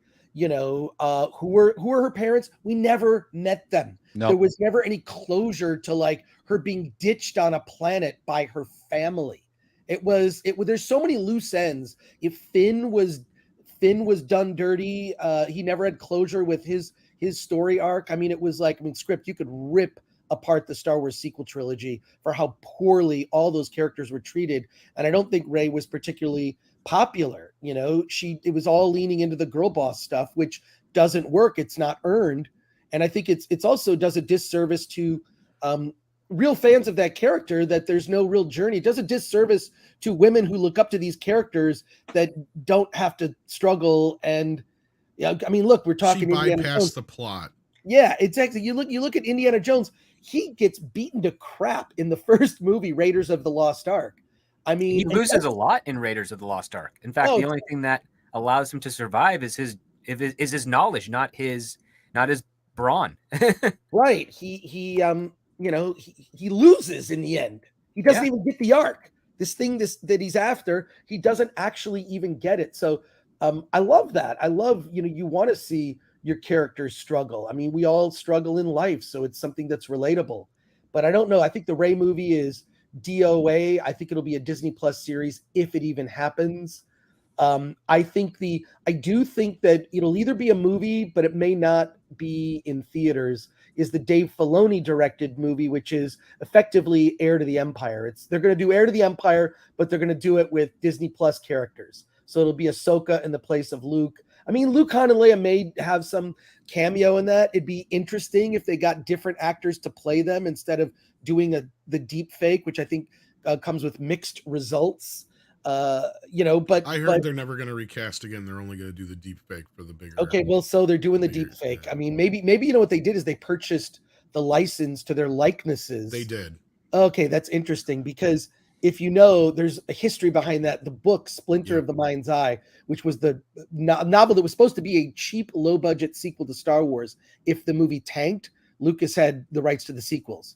So he rushed out this novel, Splinter of the Mind's Eye. You see Luke and Leia from the back. You don't even, because he didn't have the right to use the likeness for Carrie Fisher and Mark Hamill. That's a classic book that I loved as a kid. And he eventually got all the rights, but Harrison Ford was always prickly about it. But one of my favorite Carrie Fisher jokes was when I can't remember which ceremony it was. One of her stand-up specials. It was something for George. He was winning some award. Oh, there's the AFI one, and then there's another one about what I was talking about is where she's like, every time I look in the mirror, I owe George a couple of bucks, and that's at like some lifetime achievement thing for George or something or other. I can't remember what it was. But the one that's the most interesting to me. So I think the Filoni one may happen, but it may not be in theaters. It may actually be a. Oh no, that's clearly a Disney Plus. I think it's going to be a Disney Plus thing because it's the culmination and connection of all the stories that they've been telling, which is why The Mandalorian season 3 isn't the Mando series, it's the Star Wars series, because we're going to go off and show you all these other types of things. And I predict that movie will end where it'll be a false victory, where they'll think they have won, but they haven't, because it's going to be the birth of Snoke or something. It's become the Bo-Katanalorian. The Bo-Katanalorian. So there you go. And then, but the James Mangold one is the most interesting, but because it has the potential to be a real movie, but it won't be because it's being produced with that team. So I don't believe it. The Rey movie, Mangold's movie is completely going to be predicated on whether or not Indiana Jones does well, because that's KK's MO. Give somebody a movie when they're hot, and then if something doesn't land, she fires them. Well, Andre, you had some information, if you don't mind repeating. I did. It's not like my information per se. First, I just want to say that some credit is due here. In regards of to being that they're doing Heir of the Empire, the very first one to report that they were going for that story and Thrawn was Midnight's Edge, by way of Mikey Sutton, before he had created Geekosity magazine. Several years ago, we reported this, and he also reported, and you can watch this in our Star Wars playlist, I don't recall which video, but it's there, like several years back, that Lars Mikkelsen was going to be, was the one in talks to be Thrawn. And then some time ago, Kamran Pasha revealed from his sources that now it had been signed, and now we got the announcement. So just credit where credit is due for that. Also, WDW Pro was right in his reporting that Rey was coming back along with certain other characters. So many scoops were right here. Now, speaking of scoops, another scoop, someone that we have never had on the show, but who nonetheless knows his stuff on this matter, would be the man behind Puck magazine, journalist Matthew Belloni, the former editor-in-chief of the Hollywood Reporter.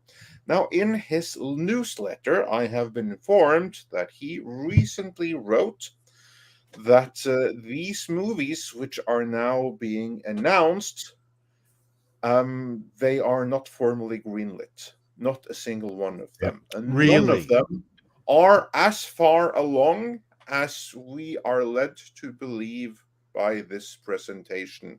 Could these movies end up being made? Sure. But these could also be 1, 2, or even 3 movies added to the pile of Star Wars movies that were announced but never ended up happening. Wow. You'll recall that during the Chapek administration, there were even some leaks indicating that Kathleen Kennedy had been asked to please stop announcing or soft announcing Star Wars projects because we all look stupid when they inevitably fall apart.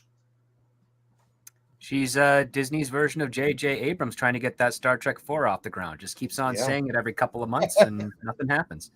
Exactly. So there's a very, just based on past history, there's a very real chance none of these end up happening.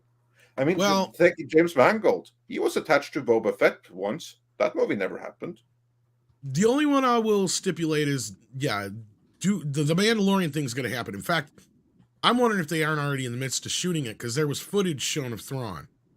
Well, that's for the Ahsoka show. That's for the Ahsoka, yeah. Oh, is it? Okay. Yes. Well, so They there you haven't, go. they haven't teased anything visually for Dave Filoni's directorial. Well, we still know that one's going to happen regardless, because that's going to finish off the Mandalorian, right? Like, that's it. That's the done. That's the end of that. Yeah, We're but not John getting Favreau didn't appear to know this 1 month ago. That's true. Yeah, but he wasn't even there until the next day on the stage. So at this point, and we were talking about this on Valiance last night, and WDW Pro and a few others on the panel were in agreement with me when I said, I think Favreau's on his way out the door. I think that he realized that this is not going to go the way he wanted when everything hit the fan. That's why it's coming to an end now. We're not going to see the Rangers of the Republic. We're not going to see any of the other spin-offs aside from Ahsoka. And that's all going to lead right into the end of The Mandalorian. Hell, we even have that one dude saying that The Mandalorian doesn't even necessarily mean Pedro's character anymore. Obviously, with Boca Raton taking over, but yeah. Anyway, I think John is gone. I don't know what you guys think, but I think after this Mandalorian movie thing is over with, he's out the door.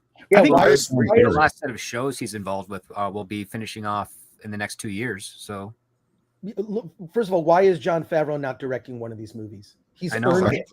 He's earned it. He's the most experienced. He arguably has done the best vision, or at least the closest. If you look at season 1 of The Mandalorian, the It closest. smells like Marvel all over again, Chris. Well, it seems like he was able to put forth a vision of that made you feel like this is like the original Star Wars. It has that vibe and that feel. You would think that they would snag him for one of these movies. Also, by the way, is this Rey movie just a standalone movie, or is it Episode X? Are they doing a trilogy? That wasn't mentioned. There's a lot of debate on that. It's only speculated, yeah. Yeah, I mean, so episodes 10, 11, 12, and they're basically just going to take Rey on the journey that Luke Skywalker had in the expanded universe and just swap her out for him. It's embarrassing. And I mean, I don't know if you all remember, but I was at a packed press screening for Rise of Skywalker, saw it at the El Capitan in Hollywood, and people laughed. They laughed when when they kissed and Kylo Ren fell off. The theater burst into laughter. And then when she called herself Rey Skywalker, people audibly groaned. It was like, it was such a disrespect for the audience. It is, but there's also that video that kind of went viral when the Rise of Skywalker came out, of people screaming at the screen and saying "F off Star Wars" and all that stuff. Freaking hate Star Wars. Yeah, there's that. If someone at D23 managed to get that up on the screen after Kathleen Kennedy mentioned the announcement of Rey, that would have probably did wonders. I mean, they would have been fired for sure, but that would have conveyed, and we're going to do this Rey movie, and then all of a sudden in the backdrop that screen says, I effing hate Star Wars after the Rey Skywalker line and all that stuff. Right. The audience is booing and everything. That would be quite epic. And it's a shame that there's no one brave enough to have done that for D23. Yeah. Well, and aside from Pro saying something about the whole, Rey coming back, we've heard rumors for a while. Like I said, I noticed that all of a sudden now for some reason on the SpaghettiOs, she's on the can. It's like, of all the fucking people, why Rey? That makes absolutely no sense. At least most of it's kind of generic with either Darth Vader or 3PO or R2-D2 or BB-8 on it. Like, for some reason, that stood out to me about a month or two back. I'm like, this just seems weird. So, I don't know. Clearly, they're pushing for it. Kathleen Kennedy, I think, come hell or high water, will try to make this happen just as a final fuck you. And I do actually think it is a big final fuck you from her. Because I believe this whole thing with these movies are not as far along aside from the Mandalorian thing. I've been saying for a while now that until she's gone, she's not gone. Like I'm just tired of it. No, she will leave when she wants to, and yeah, there's nothing that Disney can do to get rid of her without facing severe blowback. Well, they're already dealing with that with Alonso, and they some other interesting legal matters that were talked about prior to the weekend. So. Well, and let's look at it from this perspective too. This is clearly the James Mangold project. Right. What if this is the reason he walked away? Is because he just couldn't make it work with Rey. Oh, you mean Damon Lindelof? Or sorry, Damon Lindelof. He didn't walk away. He was asked not to be back in the building again because what he turned in was garbage. Quote, unquote, he tries to frame it that he walked away, but we all know that's not the case. Damon Lindelof has never walked away from a paycheck. That's my in his point. life. That's my point. Is that's this project, clearly. Yeah, and that's probably why we've been hearing rumors about Rey coming back for so long. Rey and Grogu, yeah. And this isn't a trilogy, right? These are 3 standalones. We don't know. The announcements are technically 3 standalones. We don't know if these standalones are going to result in them trying to push a trilogy of each of them, maybe or not. We don't know. Because one of the comments a while ago, someone mentioned that Disney continuing the the trilogy concept as a Star Wars concept was a failure, and they weren't going to continue that. Makes sense. It does, yeah. Heck, I mean, the original trilogy wasn't even planned as a trilogy. It just happened that way. No, right. and the only thing we know about this Rey movie is that it takes place 15 years after Rise of Palpatine. Yeah, and she's trying to establish a new Jedi Order, and the Jedi is in disarray, and nice going, Palpatine. Paul so nothing new. Rey Palpatine. Yeah. Pretty much. We're so excited. You can touch it. Well, let's move on. I think we have no covered Lando everything show that was announced years ago. No Lando show. Huh. None of the shows that were announced years ago are coming to fruition. No, just Ahsoka. Was it you, Tom, that put together the list of the 12 projects that were announced and never happened? 12 total. I didn't put it together, but I shared it most prevalently, I should say. Yeah. And we can add the Rian Johnson stuff to that too now. Yeah. Oh my God. Yeah, it's ridiculous. It is. Yeah, it is. And I think we'll be adding a few of these to it. Yes, but let's move on, continue down the list here and see what next was announced or released over the course. Well, we got of the Star Vision Wars trailer Celebration. for today.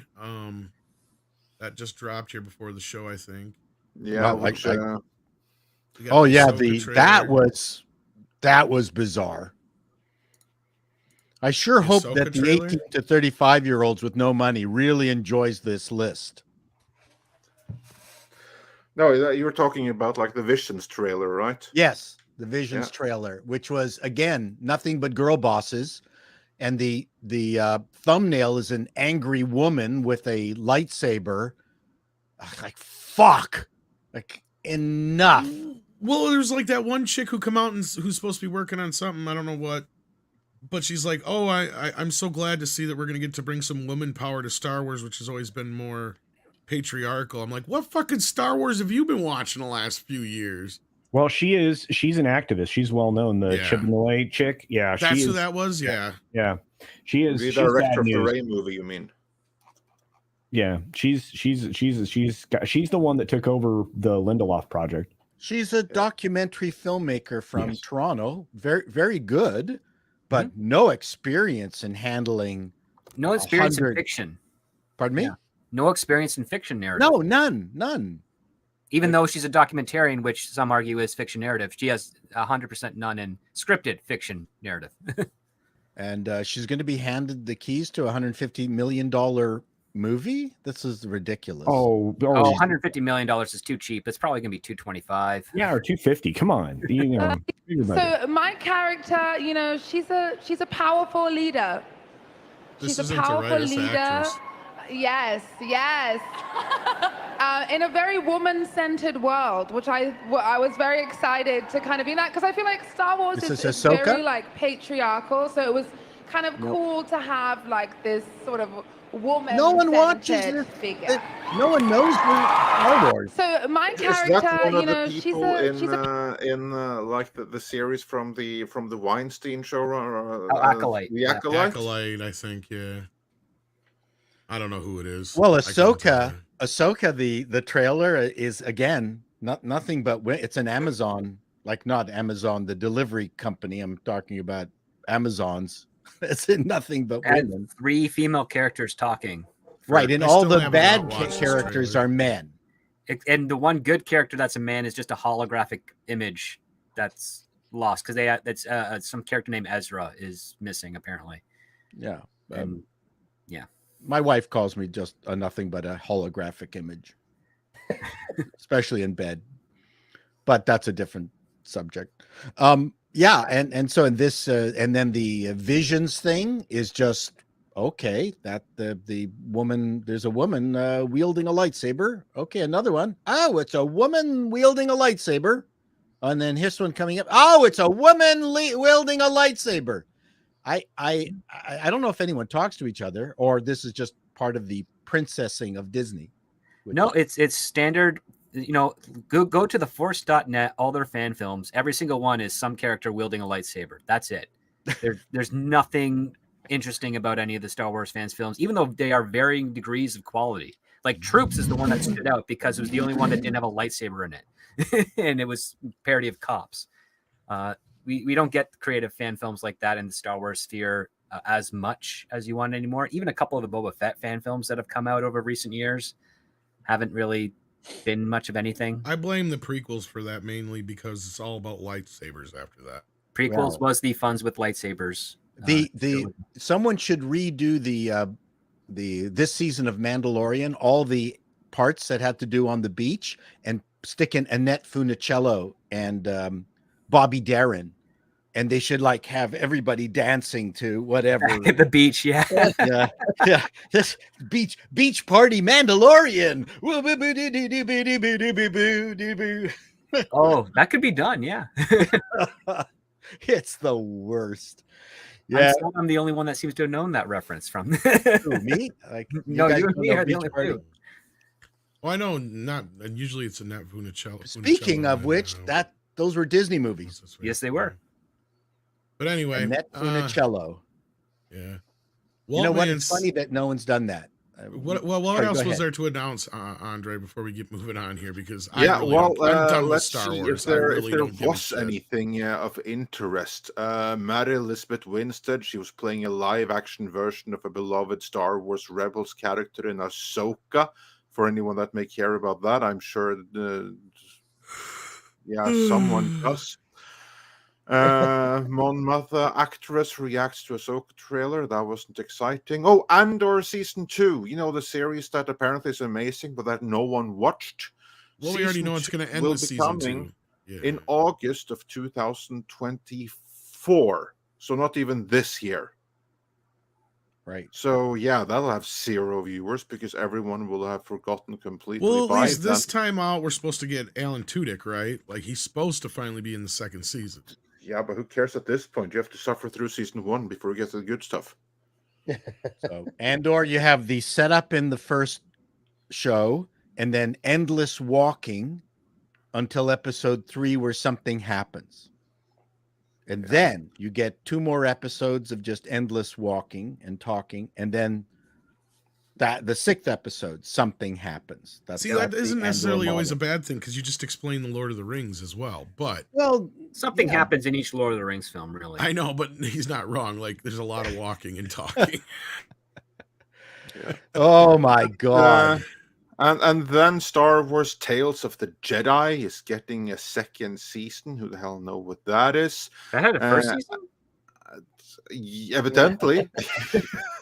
And also, the Acolyte showrunner Leslie Headland spoke about how the Acolyte is going to challenge the Star Wars universe by blur the lines of good and evil by seeing things through the point of view of the Sith.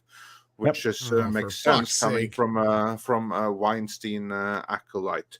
But Mr. Gore, Of all the stuff that we listed here, was there anything that stood out to you, or was this whole thing a little bit meh and forgettable? Well, yeah, I'm in the meh and forgettable side of things. I mean, we've seen what Lucasfilm can do with something like Kenobi season 1. I doubt there's going to be a second season, but Kenobi was their best shot and they blew it. Andor, Yeah. I know there are a lot of people out there that really enjoy Andor, and I respect that. And Andor, if Andor was the first series to come from Disney, I think, or from Lucasfilm, you know, maybe it would have been interesting, but I kind of feel like there's just too many fans that have checked out, which has really resulted in a lot of people just being in the I don't care camp. So I'm not sure where we go from here. Is it going to be something along the lines of, you know, everyone's saying, Kathleen Kennedy, she's going to get fired. She's going to get fired. I'll believe it when I see it. I don't believe it. You know, I don't believe it because it's just been repeated so often that it's become now a joke. Like, she has a contract. She's not going away unless they break the contract and pay her out, you know, I'm you know, and so, well, coming from one of the people who has always pushed back against that idea that she's going to get fired in any way, because I've said that before, but she is just too powerful. It's not going to happen. Yeah. So, and it just would look bad, you know, like this very powerful female executive in Hollywood is then fired. You can't, there's no good way to spin that. And that's the problem. You know, look, you can throw an old white guy under the bus any time of the week and nobody cares. But if you fire the wrong person, get ready. But what is her sway in Hollywood? I mean, is it such a bubble that they're not the commentary on her? I mean, we don't even have to comment on her incompetence. It's there on the books. Yeah, but the fact is that she's been in the industry for 40 years. She has built 40 years worth of careers up until her point prior to that is true. Disney. She's married to Frank Marshall. She's made a lot of friends. There's a lot of people that value that friendship because she has transcended the show business into show friends now. Like, for everyone else that's in the 10 years or under, it's still show business and it's not show friends. And then once you get further, it's like, well, business can go aside because we're friends. We've helped each other out every time we've lost a job or an opportunity. We've given something to try and make sure that they don't lose their hold in the industry.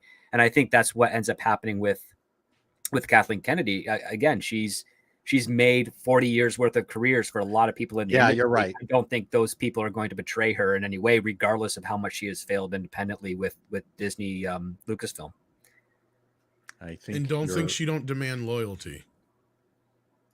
Who knows what she's like in real life? Sure, she does. Well, maybe it's not even Kathleen Kennedy. Maybe it's her evil twin sister that's just taken her over. And that's true. I saw a video of the two of them together on some red carpet, and it was kind of shocking. She has a twin sister that looks just like her. I think they have like the same hairstyle, BMI, everything. It's weird. Maybe it's a real life prestige moment we're seeing here. I'm married to wrong damn sister is what happened. Twinsies. You know? That shit only happens in porno, Chris. Trust me. Is that how he sounds? No, I'm just saying, Remember that what was that old beer campaign where they would say twins and then they would cut to two twins in bathing suits? You know, the kind of ads they will never run anymore? I think that was actually an SNL parody, but yeah. No, it's not. Chat, help me out here. I think that's the David Spade, Chris Farley beer commercial. No, that's Schmidt's Gay, which is different. Yeah. He's talking about like the twins, the beautiful women, like in twin bikinis and all that stuff. Yeah. There was a bullshit Canadian that was similar to that, but it wasn't twins. It was there was a lovely Double Mint commercial that featured. They're saying Silver Bullet in the chat, maybe. Or Coors Light, maybe. Oh my God! Just someone look on YouTube. I'm sorry, I'm working, or I would do this. I remember Budweiser having 3 ladies on a beach towel. Spuds McKenzie was always surrounded by women. Yeah, and I miss those ad campaigns that were actually entertaining. The fact that we have memories of all of those and can repeat them tells you how powerful that advertising is. And this current day advertising will all be forgotten as like, why did you do that? Like that Gillette commercial, you know, like about it. what was the point of that? Woke. Yeah. I came really close to get into advertising, and I'm glad I didn't. Oh, it's a terrible business. But we're losing Paul here, and we got to get to his super chats here. Warrior Justice, if you want to read this one, Andre, while I look for the next one. Yeah, certainly. Warrior of Justice says for $5, my girlfriend just got braces. Now my children are stuck in jail. Ha ha ha. Hey, Boatman, Batom, Doctor, and Script Doctor, Executive, Paul, Film Critic Chris, and Cultured. Yes, greetings one. Greetings Thank all. you for your money. And your fellatio joke. Thanks for the support. Yes, indeed. And Jimmy Touchdown says for $5, Chato is literally the worst. He's not funny at all. Constant bad jokes that make everyone uncomfortable. He derails every stream he's on. Boot Chato. Well, that was nice and heartwarming.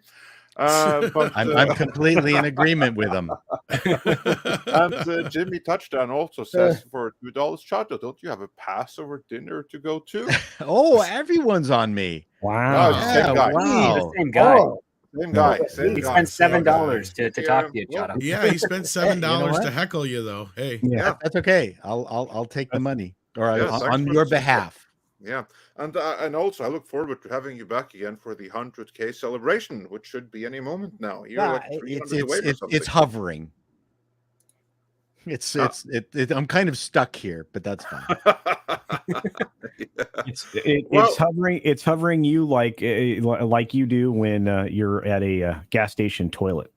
Yes, it's just you hover over. You try not to sit. Yeah.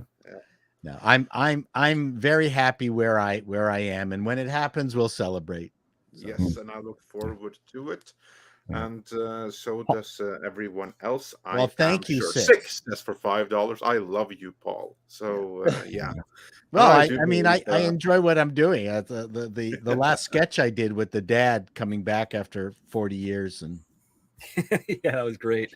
That was a good one, good love one, or good one, yeah. And also, Alex also points out that you're a great Grace Randolph impersonator. So, I'm going to work on it.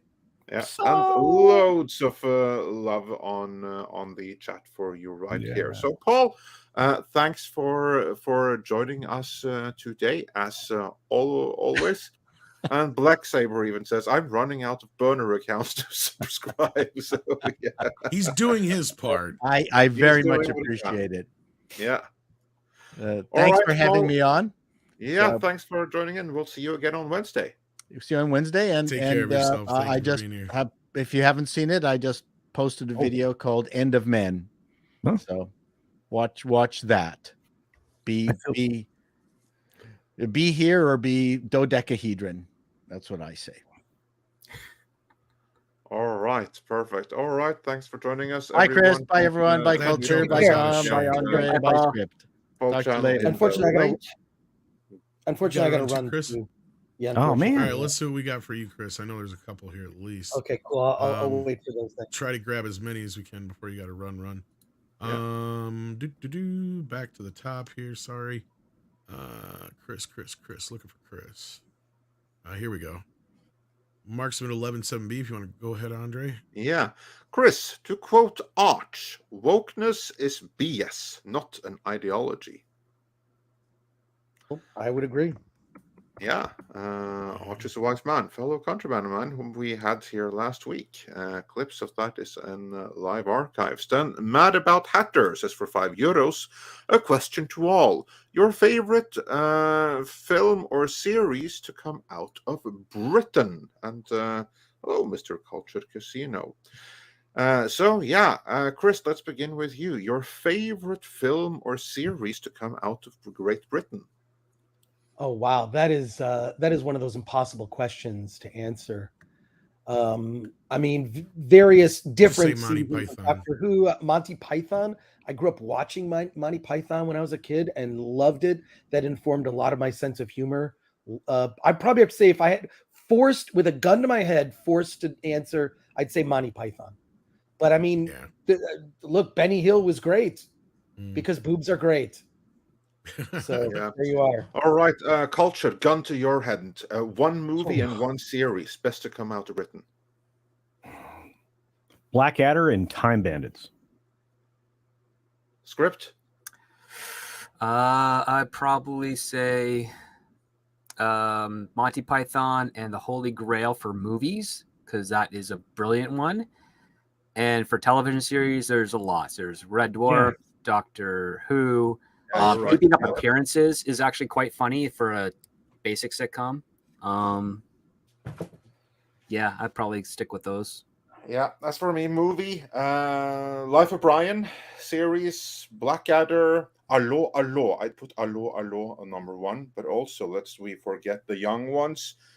Yes, Minister and Yes, Prime Minister. Keeping Up Appearances, good choice right there. Mr. Bean, of course. Faulty Towers. A whole host of others. And Faulty Surprised Towers, nobody picked a Bond movie, but yeah, I got to echo Life of Brian and Extras. Was that a... Yes. Extras was the Ricky Gervais show.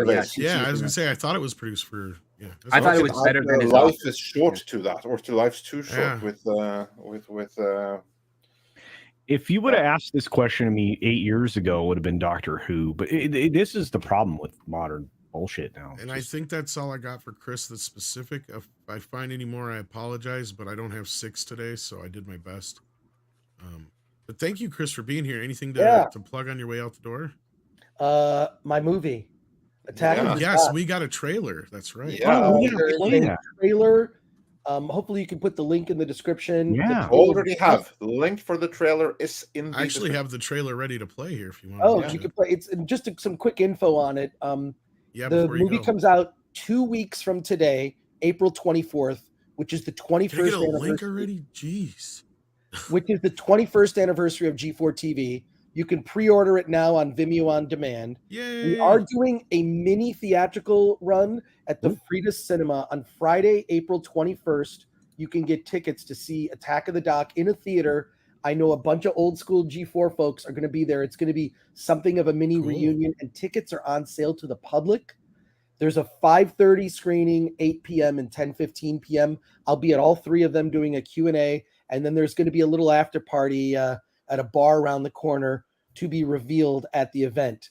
I'm also giving away a special collector poster to anyone who just shows up. So, you see these big Hollywood premieres and the public can't go. I'm like, F that. You can buy a ticket to the premiere of my movie. So I had nothing to do with it, and I still got a patch. Well, there you go. I appreciate it. But look, I hope you, I don't know, we can watch the trailer right now, but I hope you go to, there's a couple thousand people watching. So I hope you go there and get us the views so it gets in the algorithm. But we can do that instead. That's fine. Whatever you want to do. If you want to watch it, I won't copyright claim it. I promise you. So, but I'd love to get your reaction because I think a couple people haven't seen it yet. Yeah, let's do that. Let's watch it and comment on it live here. And everyone, remember, you have to go to the link in the description and click it there too to help it trend. But yeah, let's run through it here. I appreciate it. Thank you so much. All right. If I were to just start apologizing for the things that we did wrong 10 years ago, the show would never end. G4 was really one of the very last cable channels ever launched. It was the end of this linear cable era before we got to streaming and whatever it is we watch now. Something unique, something different, something a little meta, something that was turn the mirror back onto pop culture and kind of spit in its face, but then wipe it off and give you a kiss at the same time. He was a TV host who was also a production assistant on another show. Oh, nice molester stash. You do know who that is, right? It's Shia LaBeouf, Transformer Kid. No, it's you. A friend sent me a series of VHS resume tapes. There was no one better than Whitney Cummings until Olivia Munn came on set. Hello, Governor. I am Olivia Munn. She delivered amazingly. We dumped a bunch of snakes on her. Wow. Was Olivia wearing slave Leia at Comic-Con? History in the making. The floodgates that they were open. Fans were losing their minds. We were being hounded. It was also kind of subversive 4chan dark comedy. We did stuff that would not fly. Go for Power Girl. You're a whore. Also, more susceptible to getting AIDS. And then from there, the wheels were off the bus. You got another light bulb, right? Deal, check out. And it's on fire. The world has been waiting for a half Chinese, half American girl diving into a giant chocolate-filled cream pie. I want knee jump. Right before we went live, Kevin had just shown me 2 girls, 1 cup. Sex with dragons is one of God's special mysteries. I spent 8 years researching space dragon sex. Mannequins. Not all of those things that happen on the show I don't swallow with Kevin. would be acceptable by today's standards. The infamous fat suit gag, one of our production management was going to walk. I did a lot of on-camera drinking. Try a beer from every single 2.7. You should be dead. People will look at a broadcast back then and think, ooh. Oh my. Yeah. You can't do that anymore. Man, we did it once, but now no more. You can't do that no more. Can't wait to check this out. Thank you so much, Chris, for sharing this trailer with us. We appreciate it. Great. You can also see it again over at Film Threat. And you can share it from there, of course. Thanks. Look, so, I cannot wait for this. What is your guys' response? Yeah. By the trailer, it looks like there's a lot of hijinks and crazy stuff that happens, and I can confirm that it does. But the movie is also about a lot of the culture and how things have changed. Thank you for all your kind remarks. Thank you so much. But the doc is sort of showing in contrast, because G4 or Attack of the Show lasted between 2005 and ended right around the beginning of 2013. And, the culture has changed so much in the last decade. So I examine that. I mean, not in a super academic way, but just by contrast, seeing like what the world is now, what's happened to the divide in fandom, and just reminding people like, hey, there's a reason people have such an affection for G4 and why the new G4 didn't succeed when they didn't really embrace the past. They, in fact, were embarrassed by it. And I think that was probably a big mistake, because why would you have these fans of the show anyways if they didn't love the old show? To sort of, act like that didn't exist, I think was a huge mistake. But there's a lot of member berries, and I hope you all like it, and check it out on April 24th, which is the 21st anniversary of G4 TV. It'll be available for purchase and to rent on Vimeo, and then it's going to be on everything: Amazon, Vudu, all the platforms. So, sweet. Yeah. Mikey says he sent in his member chat to say this: I love this trailer. Can't wait to see it. We need this kind of show today, and we need this doc now. Yeah, I've been wanting to see this documentary ever since Chris brought it up. Yep. I remember watching the channel for years, and I can't wait to check this out. It's going to be definitely a trip down memory lane. Plus, also, I can't wait to learn all of the interesting things we never knew before. Yeah, you're going to learn a lot. Like Whitney Cummings was probably going to be the host of the show until I Olivia saw that in came the on. trailer. Yeah, it's interesting. Like, A lot of stuff like that, which is pretty cool. But I got to take off. Thank you so much, Chris. I can't wait to see it, bro. That's amazing. Like, I never even saw the original G4, but I can't wait for that documentary. That looks awesome. I mean, I would totally be watching that. Appreciate it. Thank you, everybody. I will see you next Monday, and take care. Bye, Chris. Okay, Bye, Chris. later. Bye. Love you. Take care. All right, let's get back into these super chats. What do you guys say? Yeah, do a couple that are Star Wars and Indiana Jones themed, because there were some more Indiana Jones related revelations. We got the Echo Base boys here. I don't know if it's Coach or Nick, but I did send a link if you guys are still listening. It says Nintendo is doing it right now, right? And Disney Star Wars is doubling down on their own trash. Great stream, guys. Keep up the good work. Well, thank you so much. Thank you. And then we've got, let's see here. Do we have any more straight up Disney Star Wars ones? A lot of Nintendo stuff we got to get back to here. Star Wars. We'll get back to it. Absolutely. Let's see here. Well, what did you want to talk about the Indiana Jones crap? Because I don't even know what news you're referring to. But culture does. So let's get into that right away, because I know we only have UN script for a limited time. Because it would appear that they are doubling down fiercely on Indiana Jones. Now this ties right in with another scoop by Kamran Pasha, which suggested that Kathleen Kennedy's fortunes were directly tied with how Indiana Jones would perform. We had a new trailer drop which suggested that they may have changed some story points in the reshoots, although I don't see anyone being super excited for that trailer. But then they also did some new levels of merchandise for it that I do believe were shown at Celebration here. Culture, what can you tell us about this?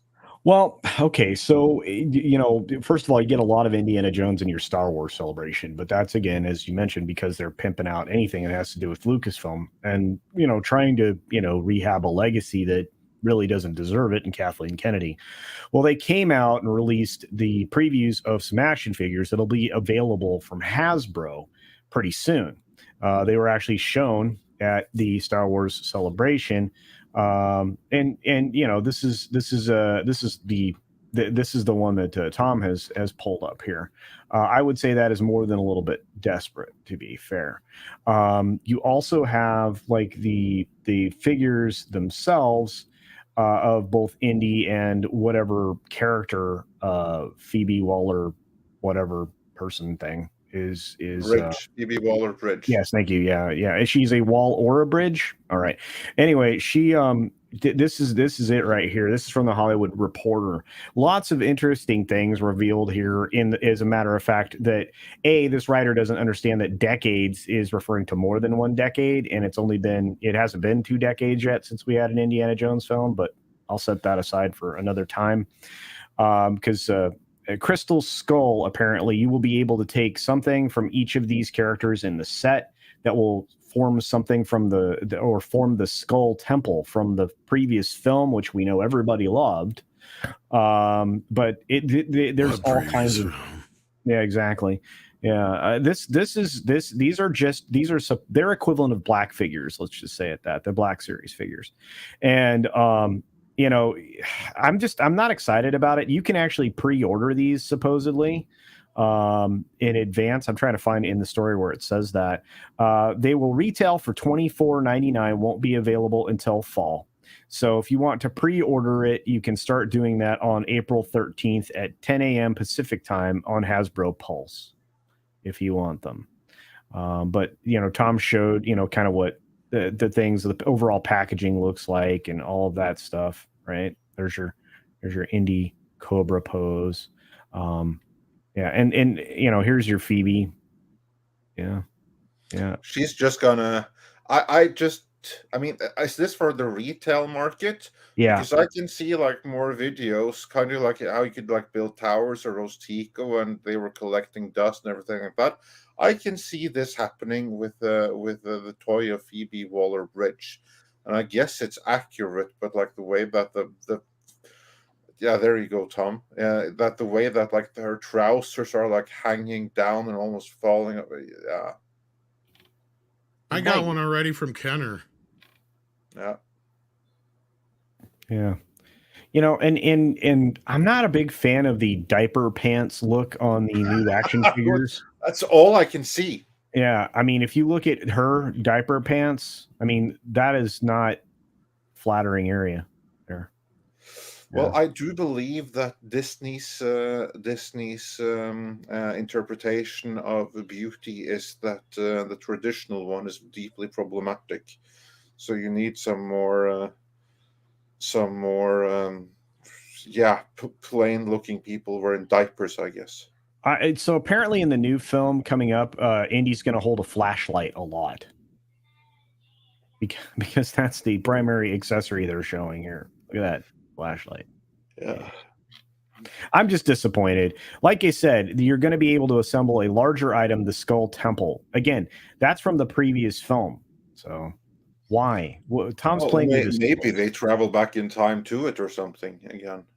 I don't know. Like I said, I mean, this film could have never been made, and it would have been much happier. And again, as far as I'm concerned, there's only 3 Indy films, but there you are, folks. That's the toys you can buy from Indy as part of their promotional pitch for the film, which of course the toys won't be available until like 9 months later. He But won't hold his whip. This is bullshit. sorry, bro. What the fuck? Because he's got whipping action here, and I can't get him to hold on to his whip. Fuck you, Kenner. Well, this guy right here, he can hold his camera. I mean, is that better? That's a flashlight. Yeah. That's because he can't Sorry, see flashlight, shit because he's old. Well, she's got one too, Tom. So you Yeah, know, what's her excuse? Yeah, equal opportunity, no gun, basically. Yeah, exactly. I'm surprised it's not like walkie-talkies, like in E.T. when they edited the guns out of that. Oh, give me strength. Anyway, I was just couldn't believe what I saw when I saw those this morning. I was like, wow, that's what they're going to look like. That is terrible. Terrible. Yeah. I have to say I do love our chat right here and the ideas in it, like David Rayner who says that Hitler figure with autograph book. Yeah, that'd be a that'd be a much better figure right there. So yeah, lots to look forward to of toys coming out in conjunction with Indiana Jones only 9 months later. Oh yeah, see there. That's how he Finally got him to hold it. Got him to hold his whip. Yeah. Perfect. It's not on the right hand, but can't have the whipping action's on the other hand. Yeah, too much arthritis. But let us move on with these super chats because we do have quite a few of them. So let's do them in the order in which they came in. The Wolfman 4 says for $4.99, I'm more curious about the Five Nights at Freddy's film. Since there's a crap ton of lore, it's not even funny, but it might turn some people off. Okay. So, I don't understand all the lore. Okay, Grace. Hey, look, it's not going to land for some people. To be fair, and again, because it's like loaded with jump scares and stuff. I mean, it could be relegated to the horror thing, which means it's not going to get the kind of audience you would get out of a Mario thing. But I don't know. We'll see. I am interested myself, Waltman, in how this actually comes across, but we'll see. Yeah, we'll see. Time will tell on that one. And Darius Munchausen sent us a super sticker, so thank you so much for that. And Schwarzaj said for another $2, release date for Korea is April 26th and April 28th in Japan.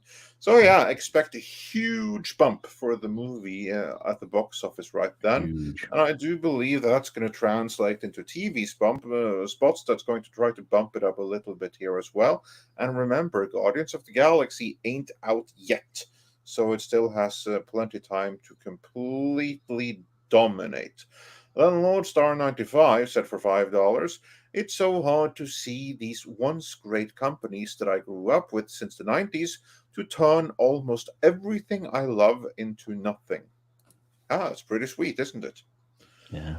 But it only goes to show you have to find other things to get attached to and to value as culture goes to hell around you. Michael Alexander says for $10, thank you so much, Michael. Like Jeremy Boring has shown, the best way to combat cultural wokery is to provide an alternative. Allow me to share that I write non-woke horror literature. Check it out by searching Michael Jess Alexander. So yeah, everyone search for Michael Jess Alexander for some non-woke horror literature. Awesome. And Skeptrum sent in 20 Norwegian krona, tusen takk, saying they allowed Mario and company to use guns in Mario and Rabbids. This is a game I'm not familiar with, but if you say so, I guess. Yeah, so. I think he's referring to the thing of where I was talking about where Miyamoto was like, Mario would never have a... Well, that was just because he would never be in the...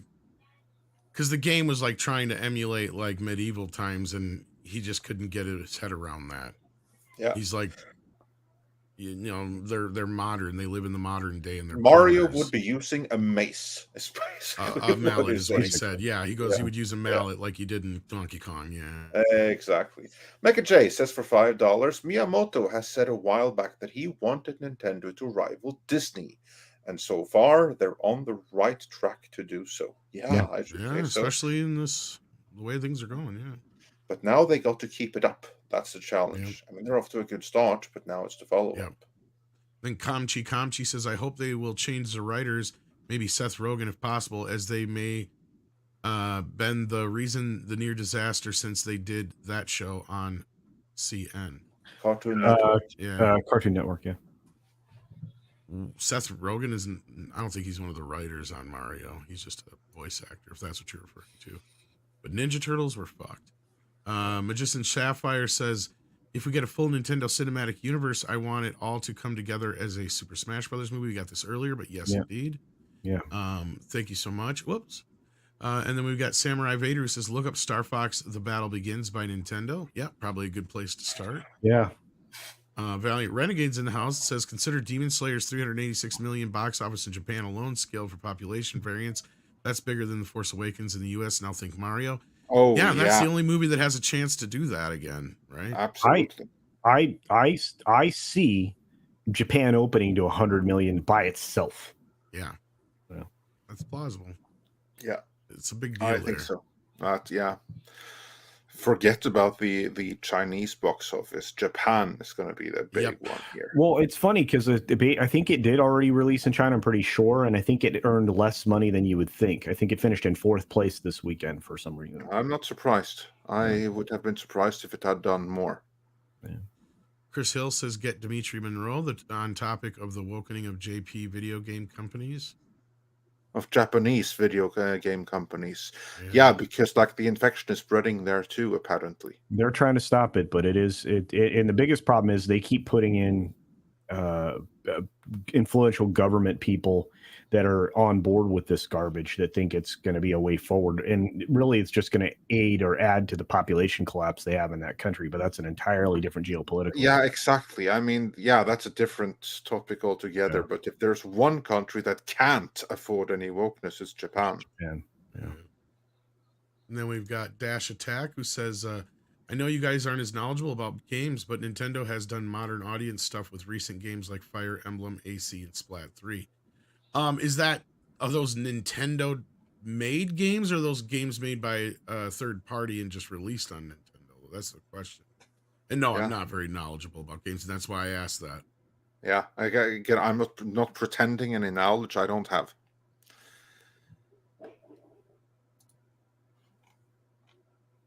And again, that shit doesn't necessarily always extend to modern stuff, but what we do know about how they feel about Mario, and with Miyamoto involved, at least, he doesn't look at these things from a perspective of like the woke, anti-woke shit. It's just he knows the characters. That's really all you have to do. You just have to be true to the character, and then you can't really go wrong. So I just hope that whatever else Nintendo does, that someone there is smart enough to realize this is what destroyed Disney, what allowed us to take them over. So let's not go down that route. All right, yeah, they're saying that Fire Emblem is Nintendo, and then Dash Tech is pointing out that Splat 3 did get rid of a third gender, evidently. Fire Emblem is actually it's developed by others. It's created by others. It's just published by Nintendo. Knowing how much they pay attention to Disney, that's the thing, is more companies outside of Disney might notice what they're doing wrong as opposed to the ones inside Disney, because they have the most to lose. So, like, if worse comes to worse, let's just hope that they're paying attention to how bad Disney is tanking with this, how they're, losing their family audience. And I believe everybody at Nintendo would pay pay a lot of attention to that, because that is their core audience. It's the same audience. So, yeah, I mean, but with like Nintendo specifically, they publish a lot of games that they don't necessarily develop. They're not the studio on. So, well, right, but even if they do, it's just the point of, like I said, I don't know. I'd have to see something really bad come out of there before I'd be like, they're, definitely buying into this shit. But all right, let's keep moving on. Nelson N says Metroid and Zelda are very popular right now with new releases on the horizon. Well, there's probably reasons for that. Absolutely. Yeah. I look, the old fashioned, the Disney way, synergies, all this other stuff, right? Those used to actually work for Disney. They abandoned those concepts long ago. Universal and Nintendo here are leaning into them. You are seeing synergistic cross promotion like we haven't seen in a long time. I have a feeling that you may see fast food places start to pick up cups and things like that are linked to this Nintendo cinematic universe. I think the next bunch of stuff is going to come out. Well, I think we got our answer so far that this is the most likely next big thing. That's going to be video games. So I think Nintendo's ahead of the curve on that. Swarzaj, if I said that right this time, says Star Fox equals Top Gun in space, pretty much. Metroid and a little bit of Star Wars. Metroid is effectively Alien and Aliens combined for kids. Legend of Zelda is basically Lord of the Rings. Disney is doomed. Yeah, no, they've got. This is a dangerous time for Disney. I would say you're right. And look, they're really desperately running the wrong direction. Like they're like, well, hey, we need to make something that'll impress people. We need to announce things that'll impress people. Well, as Andre suggested, if none of these things, the Star Wars things that were announced are actually, green lit, where are they really? Other than just a bunch of like fluff until we get to, the opportunity to make something else. I don't know. And that's just Lucasfilm. You get over to, Marvel's not performing. They're and would it surprise me if the Marvels actually didn't come out, this year? It got pushed again. No, none of this stuff would surprise me if they keep pushing back on it because it's not landing with any of the audience. We're going to see how Loki season 2 comes out. And then actually, Tom, you found a story about that earlier. Let's do that one now before we continue with these super chats. Because as we have established already, what sure bets is it that Marvel has? The things that are as close as possible as to guaranteed hits. It's Guardians of the Galaxy Part 3 coming in a month, and I'm not so sure about that one anymore. I think the Disney brand damage by this point is so bad and so severe that many people aren't going to check that one out. And if there's anything with it, it's going to suffer. But looking beyond Guardians of the Galaxy, what is there on Disney Plus? You have the Secret Invasion that no one cares about. You have a bunch of woman-centric things that very few care about. On the big screen, you have the Marvels, which is guaranteed to be a complete disaster, no matter how many times they reshoot it. In fact, you have to go forward in time all the way to Deadpool 3 until you have something that there could be genuine audience interest in. The one that's going to have Hugh Jackman, just to bring out all the member berries. Now, all they have to do to make sure that that one gets good is for Marvel to get out of the way so that the people behind it can get the script right. But we have a leak here, Tom, don't we? What's going on? Well, to protect those from potential spoilers, keep that in mind going forward here. But according to this potential leak, the movie is awful. Deadpool has recently started pre-production with Sean Levy writing and directing. Ryan Reynolds is expected to return as Deadpool, and Hugh Jackman will play a fictionalized version of himself. So he's not even playing Wolverine, evidently, according to this. Deadpool 3 opens on November 8th, 2024, is currently under the working title The Unbearable Weight of Disappointment. Project has been shrouded in so much secrecy that it is hard to say what is real. Up until now, there has been nothing concrete to go off of. But as of today, Deadpool fans are being warned to stay away from social media after a Reddit leak by NoobMaster69 was found circulating online. So is this information worth a hill of pinto beans? Warning, spoilers, read at your own risk. So going forward, here we go. Deadpool 3 will open with a hilarious 3-minute music video that sets the stage for the chaos to come in true Deadpool fashion. He breaks the fourth wall and addresses the audience, all while Aerosmith's I Don't Want to Miss a Thing is swelling over the opening sequence. The opening sequence also features a montage of crayon drawings that revisit scenes from Fox movies and the MCU. After the opening sequence, Deadpool then tells the audience he can't find Wolverine in the multiverse, so he'll just have to kidnap the actor Hugh Jackman and make him pretend to be the character he played in multiple Fox movies. Together, Deadpool and Hugh Jackman, the actor, must travel the multiverse while also discovering their special purpose. Oh, here we go. We got a jerk reference. Also take this with a grain of salt, but supposedly there's a Green Lantern dream sequence. Yeah, that wouldn't happen. That shows Deadpool reciting the Green Lantern oath. A Rocky training sequence. Well, I guess they could in parody. Yeah, we get it. I don't think we have Rocky to go and training spoil the movie sequence for anyone that takes place. don't want it. But the gist of it, basically, they're going to Guardians of the Galaxy Christmas special it. That You guys appears have to too be the much. gist of it. You have too much faith. First of all, I don't know that this would necessarily be the navigation for this. Although this film isn't due out until what the end of 2024. I think it's And this is the next thing that is likely to be a hit for Marvel. I don't think it. Look, they brought in a She-Hulk writer. They've brought in some people that are definitely politically motivated. There's a lot of negative signs in this for me now. And I felt this was kind of bulletproof. If they were going to let Deadpool be Deadpool, like, Feige said, they would basically allow for a rated R film. I doubt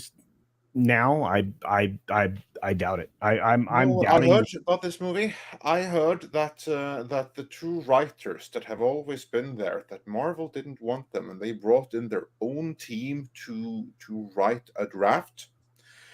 And everyone hated it, and Ryan Reynolds fought insanely, and then he was able to get those two writers back again. He wasn't able to get rid of all of the Marvel writers, but he was able to get those two back in again. So if what I heard there is true, then this could be the rejected thing that came straight from the Marvel writers without the involvement of the traditional Deadpool writers. Yeah, and the two writers you're referring to are Paul Wernick and Rhett Reese. Yes, those are the ones. Yeah. So, but it's just anytime I hear they're going to deviate from things, it immediately throws up a red flag. And again, I think they've realized that adapting, the modern comics is not going to bring an audience in. So the more they lean into that, I mean, the the Marvels, I guess, is going to be what suffers from that. Is that you have a comic that's imploded 7 times over now script. I don't know how many times is the latest Captain Marvel been reboot. Is it 7? I think 7 is the minimum of it, but yeah, okay. It's been far too many. Yeah, and it's Captain Marvel has been rebooted a number of times, and I think Miss Marvel has been rebooted a few times. Oh. But I might be incorrect on Miss Marvel. No, I think you're right. I think, and to Andre's point, I mean, outside of Guardians 3, there's nothing on the horizon. There's nothing. Yeah, we haven't even had any rumors about the next set of Spider-Man films to come out, and that would be the next big thing for Disney and Sony to promote. The only thing that's been mentioned is they are supposedly writing them right now. That's it. So. Yeah. And also, I heard another thing about the Punisher in Daredevil, in the Marvel Daredevil series. Yeah, apparently one of the things that he does there is that he catches some police use the Punisher logo, and he on their cars and stuff, and he's not a fan of it because law enforcement is supposed to stay the hell away from his logo. So that's Marvel sending a message right there. Oh, God.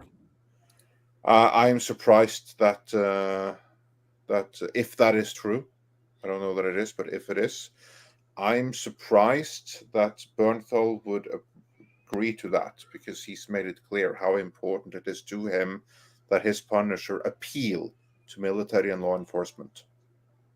Wow. It's not important to Marvel. Marvel freaking hates the Punisher.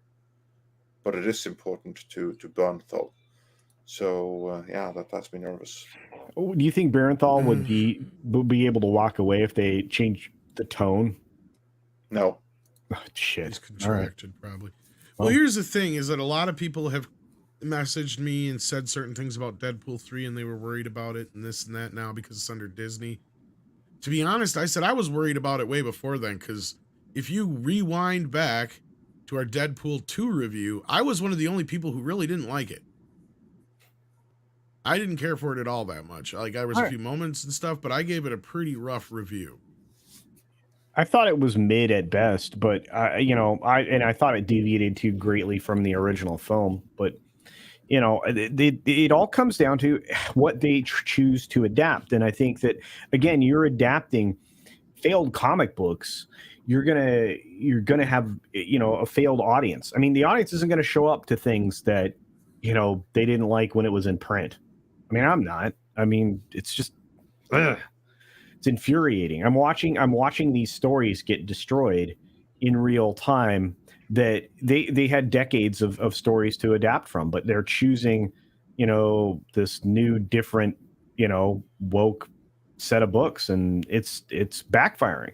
Do you think that this Secret War, whatever the hell this thing is or Armor Wars or whatever, you think any of that's going to resonate with an audience that is forced to consume more crap on Disney Plus? Hell no. No, they could have built up to something good with it, but they didn't. They essentially just phoned in the character work and the plot work for their Disney Plus series and for everything else they're launching for. They're not giving us any reason to fall in love with these other characters, be them superficial legacy characters or brand new original ones. They've done nothing to do that. They haven't captured the magic jelly, as it were. So right now they're just going off the reputation of the brand and of the old stories from the 80s and 90s in the hopes to try and draw back the audience, but it's not gonna work. Just like how with Star Wars doing the Heir to the Empire trilogy, it's not going to work because they're not going to be able to use the characters that are from those books. They're repurposing that story to fit Dave Filoni's vision of Star Wars, which is as the audiences really come around to the fact that Star Wars is headed the wrong direction as well.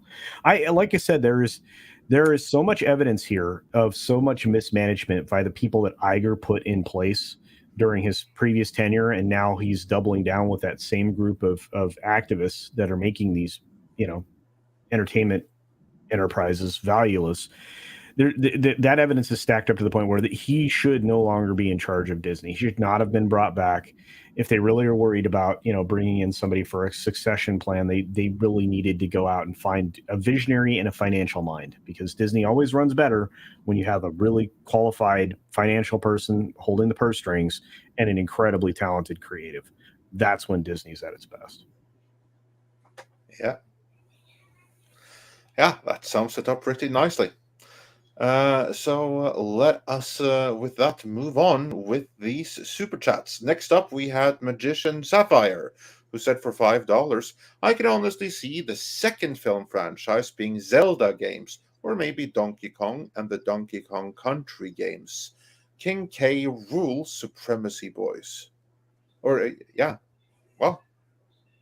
good idea. And I'm sure that Nintendo are already working on all of those. Yeah. And then we got member chats from Valiant Renegade, who's been a member for 24 months on the Chrome level, which reminds me I'm overdue for some stuff. But Disney turned itself from family entertainment to socio-political lecturing. Parents would prefer escapism for kids from Twitter and TikTok rather than spending $60 and 2 hours of time to watch cartoons foisted in IMAX. And yeah, you are, of course, right. We also got a member chat from Dark King, who said, 2 years already? Sheesh. If we're in for a round of Hollywood pillaging video game IPs, I nominate ID's library. Yes. Commander Keen, Wolfenstein, Doom, Quake, all pure golds, in my opinion. Script Doctor, get to it. Yeah, Script Doctor could do. Assignment work, yes. Well, if they ever go there, I have some ideas. I might be able to. id Software, you're like, I'm okay. Let me start now. I mean, they've already done Doom, and they've done it badly. Have they done that twice, or is just that one time? No, Dave Callahan did Doom with The Rock and Carl Urban. It was bad. It was pretty bad. Yeah, you know what you should adapt is Valve's Half-Life franchise script, I think. Yeah, that'd be great. Oh yeah, the Half-Life one. Yeah, the other part too, Wolfenstein, will be very tricky to do in current day. Yeah. And then Hillis Mallory points out that Tom, Final Fantasy already had a movie come out. Final Fantasy, The Spirit, then it didn't do well. I actually saw that one in theaters. Don't remind me. I hated it. Yeah, it cost me some money at my video store. Yeah. It was bad. Yeah, that's how bad it was. Nobody watched it. Yeah. So bad investment to acquire that one, you mean? Yes. Yeah. And then we have Gordon Cadell, who says for £5, how would you guys like a coherent and decent Final Fantasy movie compared to the Advent Children, which I liked, but was an acid trip? Well, I never problem saw with it Advent now is Children. Final Fantasy would basically end up being like D&D right now if they did it. Yeah, because they don't know how to do it. They really wouldn't know how to do it, Tom. And we just got an example of a marginal D&D movie. God, it was so bad. I can't believe people liked it. What were you going to say? I don't know too much about. Actually, I know nothing about Final Fantasy. Let's be honest here. And like I remember when Part 7, at least that's what it was called in the West, came out with like this medieval setting and this massive sword and stuff. Do that. Do a movie with that, and hell yeah, I'll watch it. But I won't watch anything like Spirits Within ever again. Yeah, I was never a huge RPG fan to begin with. I just remembered like this one when I lived with a couple of guys. Like this one dude was playing Final Fantasy nonstop, and I got sick of it. I'd love to see Final Fantasy, which is from the Sega franchise, which is their equivalent of it. I mean, that's like a cool mythology spanning thousands of years and stuff, so I could work with that. And then Cryam says for $5, Nintendo and Illumination's biggest threat is complexity and ego. Just keep making simple fun without trying to set up or subvert 14 future storylines. Exactly. That's, solid advice right there. Yes. Yeah. I mean, so far they seem to be following the early stages of the MCU, and that's fine. Stick with that. Don't go too much more complicated than that, because that's when things start to get a bit messy. Exactly. Nintendo better never have their own Phase 4. But if they do, the Iranian Putin says for $5, thanks for the stream, NCU Phase 4, what I just want they must never have, include Mario and Bowser being madly in love and fighting for diversity in the Mushroom Kingdom. Oh. There's not enough fungi in the Mushroom Kingdom. Mario, I love you. Everyone knows it's true. Now I just want to do nobody but you. Yeah, that's how he got over Peach. Not to crush on. I just seen a thing that Peaches is eligible for Oscars, kids. Yes, it is. About that. Yeah. Peaches. And it's like it's a huge hit right now on iTunes, I guess, as well. And Jack Black made a music video. I saw that, and you could tell they probably threw it together at the last minute. Yeah, because he doesn't even look like he knows all the lyrics yet. Because it sounds like he improvised that in the film as it is. Yeah. Probably. Yeah. The only thing I'm mad about it is on the soundtrack, but not the reprise. So. Oh gosh, oh man, I'm telling you right now that movie is going to resonate for several more weeks. Oh yeah, it's absolutely. It's hitting all the quadrants it needs to. Larry J says we call it target audience analysis. Speaking of, in my line of work, who is the target audience? They don't have one. You can't analyze diversity. They are trying to shortcuts. They're trying shortcuts instead of doing the target audience analysis. Yep. Untapped market isn't a target audience. Exactly.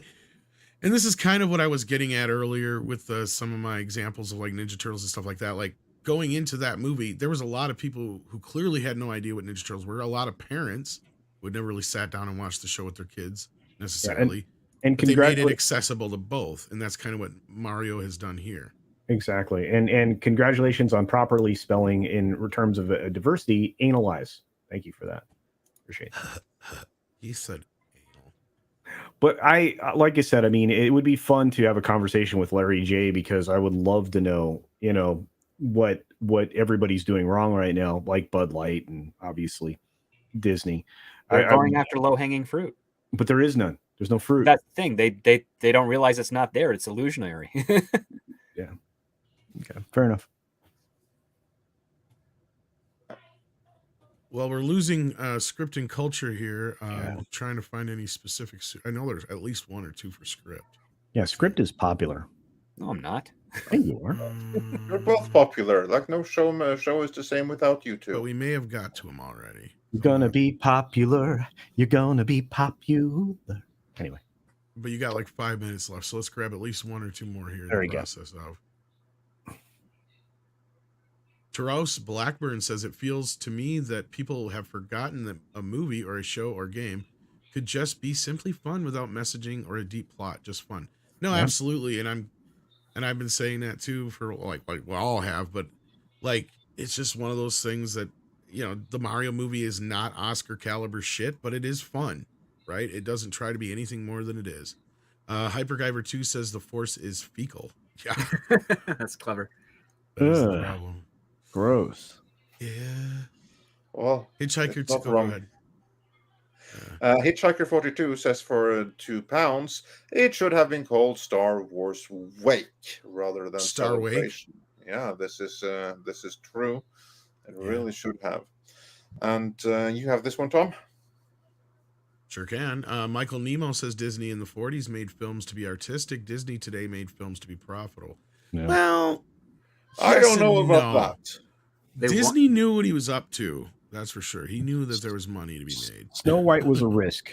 But it was a very calculated risk. Calculated risk, but a big risk nonetheless. Yeah.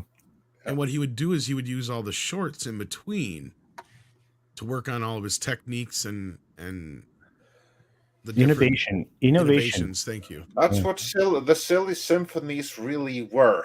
Yep. They were. That's how because that was actually a stroke of genius. The silly symphonies was paid to theater, so he got money for them. But that's where they did all of the basically paid for R&D. Yep. Sorry. Yeah, I mean that's and consider this. I mean, he was already using animation and live action in the Alice Chronicles, right? You were going to say, Andre. I'm so sorry. Sorry, Andre. Yeah, no, absolutely.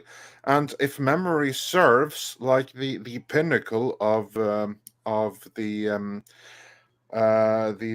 silly symphonies was called the Old Mill, I believe, and that's, I think, was the point where they decided that we're ready for a feature film.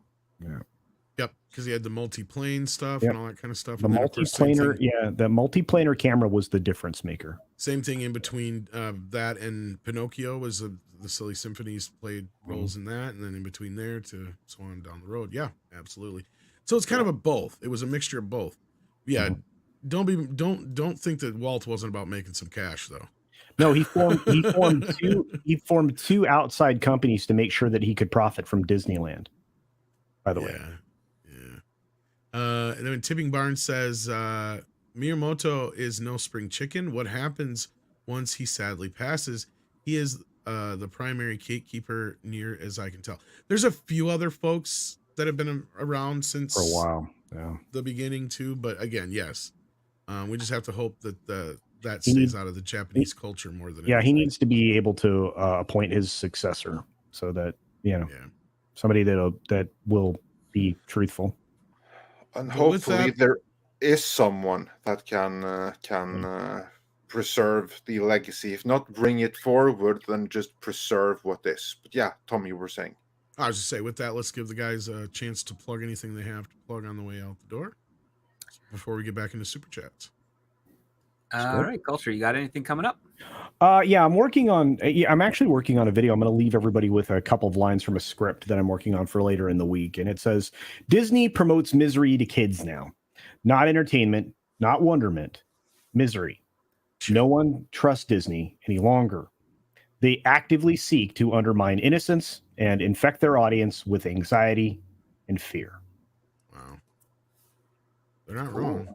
Yeah. Anyway. I wish I could say that was beautiful, but I'll suffice with that's true, and you're not wrong. Yeah. Anyway, yep, I have a channel. Check it out, and I appreciate all of you. I love being here. Thanks for having me again, Andre. Tom. Absolutely. We always love having you. And Script Doctor, any Conan videos coming up, or are you just not sure about that.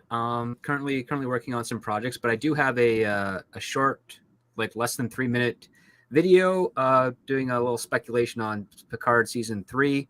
The speculation is mostly likely 100% incorrect, but I'm just throwing it out there for fun. Probably drop on my channel, if not tomorrow, Wednesday. So feel free to check that out and follow me on Twitter when I do the release of it. Oh, and check out your Patreon. Check out his Patreon. Oh yeah. Just did a great character versus story driven, or story versus plot driven story, talking about how you can't really write a plot driven story and things of that nature over on my Patreon. So for any of you scribes out there, experienced or just getting into it, feel free to sign up. There's a number of free articles on the Patreon to give you a taste of what is in store. And if that so is to your liking, please subscribe. You will not regret it. True story. Anyway, thanks, gentlemen. Have a great day. Take care, guys. We're going to get back into super chats here. Walolo says, it doesn't matter if it's superheroes or video games. They already tell us they want to brainwash the new generation with woke cultist ideas in Star Wars The Force Awakens. Yeah, this is a problem, but again, I feel there's going to be a shift, especially after last week's earning call. That I think is something that they can't get away from now, but of course Disney will be the last to shift, but it's just going to go from one thing to another. Yeah, well, I also think that after that earnings call, after being ambushed, I think those that are fighting against wokeness within Disney, they're going to have like a renewed cause, and I'm starting to think that even Iger himself is not so much on board with it anymore. Like he never was a true believer, but now I think he's going to see shit. This is really bad for business, and we need to get the hell out of this. Exactly. And they're just going to move into the DEG stuff. Gordon Cadell says Rey stole Luke's name, ship, story, lightsaber home, and now apparently his dad's origin. What you're referring to is this picture that's going around that I can't verify and I'm pretty sure is fake, but it's a picture of pregnant Rey. Because I don't think they're anywhere near anything like that for that. Oh, so the Palpatine bloodline lives on. Pretty much. Yeah. If that's true, but I don't think that's the case. But I'm not saying she probably won't have a kid by the time. But the kid will be 50. Why do you think they're jumping 15 years ahead? Because then the kid will be 15 and it will be technically a Skywalker. It'll be a Solo they'll make this. And I said this a while back. You watch. I remember when we first talked about this. They'll have it be like that when Ben saved her life at the end of Rise of Palpatine, he actually made her pregnant too, like Starman. Remember I said that? No, I'm sure that when they were like force texting. No. I'm talking about at the end when he brought her back to life. Yeah. Have you ever seen the movie Starman, the John Carpenter film? Honestly, no. Okay, spoilers. She ends up dying, and Starman brings her back to life. And then she ends up being pregnant with her husband's baby, even though Starman made it happen. Like it's kind of a convoluted thing. But in that moment, I'm going to guarantee you that's what they're going to come back and say is that when he saved her life and brought her back to life, not only did he bring her back to life, they created life with the Force. No, probably. So there you have like another. Now they got a 15-year-old daughter. You watch. And then we can have another virgin birth. Yeah, fantastic. Yes. Even though they were totally force sexting. Yes, I don't believe this image that's out there, but I do believe that that's one of the main reasons. Why else would you jump that far ahead? That's a really odd number to jump ahead. Not an odd as in like an odd number, but like an odd as in like, why not 5 years? Like it naturally is. Why 15?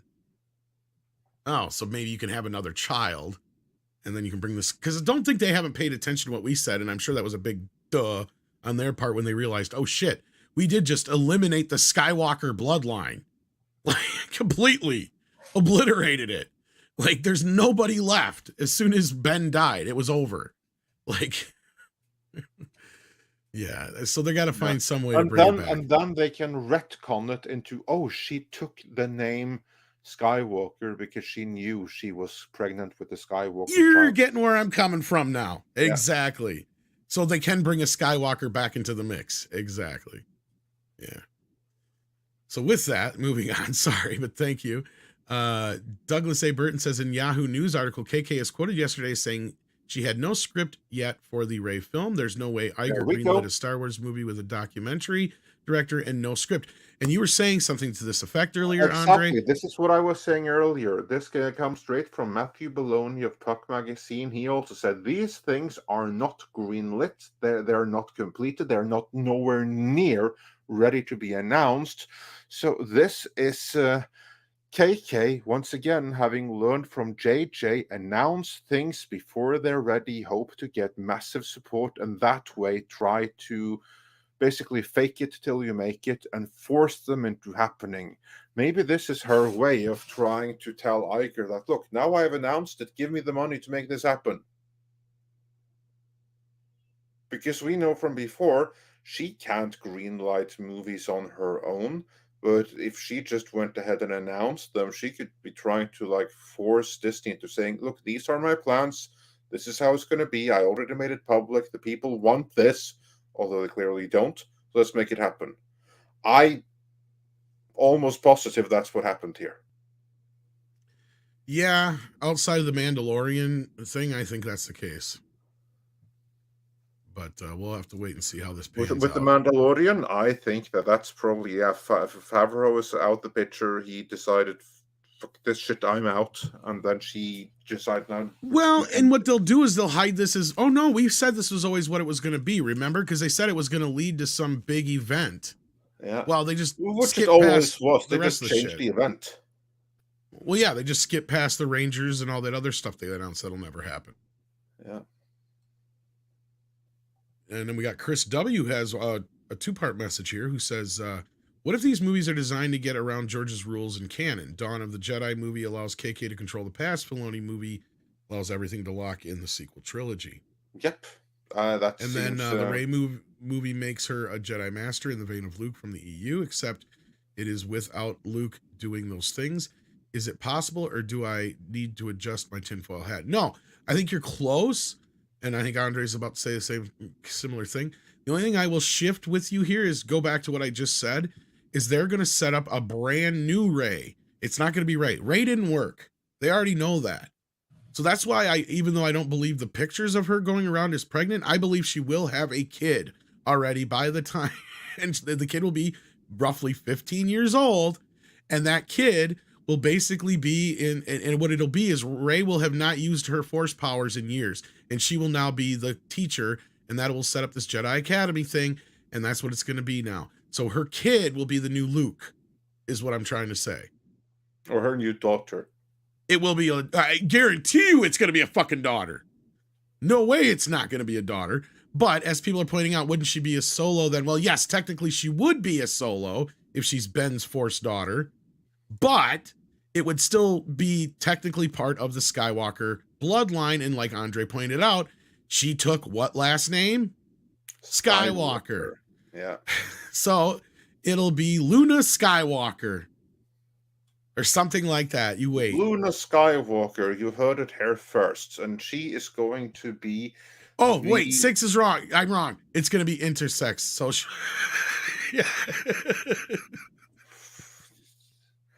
Okay, fine. It's going to be a boy that decides that this was all wrong, and in the name of diversity and inclusion and everyone feeling welcome, gonna trans and picture Ezra Miller in the role. They them pronouns. Yeah, here we go. We already have the movie charted out for them. Yeah, whoever the next Ezra Miller is, that's who it's going to be. Oh, Skywalker. Oh, God. No. No. Genderless Jedi. Oh my. Oh God, we just willed this into existence, didn't we? Probably. But anyway, this is kind of but the with the two previous super chats from No, Chris, from don't need to W, adjust your hat. No. There's no need to adjust your tinfoil hat, and I believe I said something similar in Friday's stream. That's like my first thought. This is how you basically you create the you control the past, you change the thing right now with the Mandalorian to make sure everything syncs out perfectly, and then you do a post-sequel trilogy, and boom, you have now changed the Star Wars saga as a whole. Good going, Kathleen Kennedy. Saga, the Star Wars has now been remade in She's going to pull a Ridley Scott, basically. Yeah. And actually now we've done it. ActionCom is right. Dylan Mulvaney is going to play the next Yeah, that's fuck. There. Yeah. Now we did it. Oh well, at least we can make some t-shirts. Yeah. Overton Green sends in $5 and says, so anything with a gay black character is woke now? No. Gay people in film is okay as long as they don't say it? No. That is bigotry in what you're promoting? No. I see what you're trying to do here. This is gaslighting. Overton. So yeah, I see some deliberate trolling here. You know perfectly well we've never said anything of the sort. The only thing that we are against is basically racism and anything that puts one group above another based on any kind of immutable characteristic, and that is what defines a woke production. A woke production, that's the key defining characteristic of anything woke. That it follows intersectionality, where you group people based into an arbitrary rating of victimhood, and then you assign human worth and value according to level of perceived victimhood. And that level of perceived victimhood may not be tied in with reality at all. And that's how you have it that, for instance, white male characters are now seen as inferior and fair game because they are perceived as oppressors and perpetrators, and so they must be oppressed against on screen. That is wokeness. Yeah. There's a whole conversation we could have with this, and this is pure gaslighting, and I appreciate the $5 you spent. Yeah.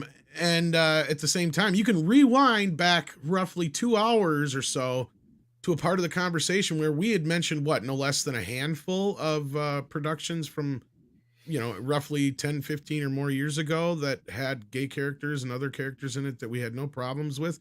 But guess what? The point we were making was that it actually, when it was brought up, it had something to do with the plot, or it wasn't brought up at all because it didn't have anything to do with the plot.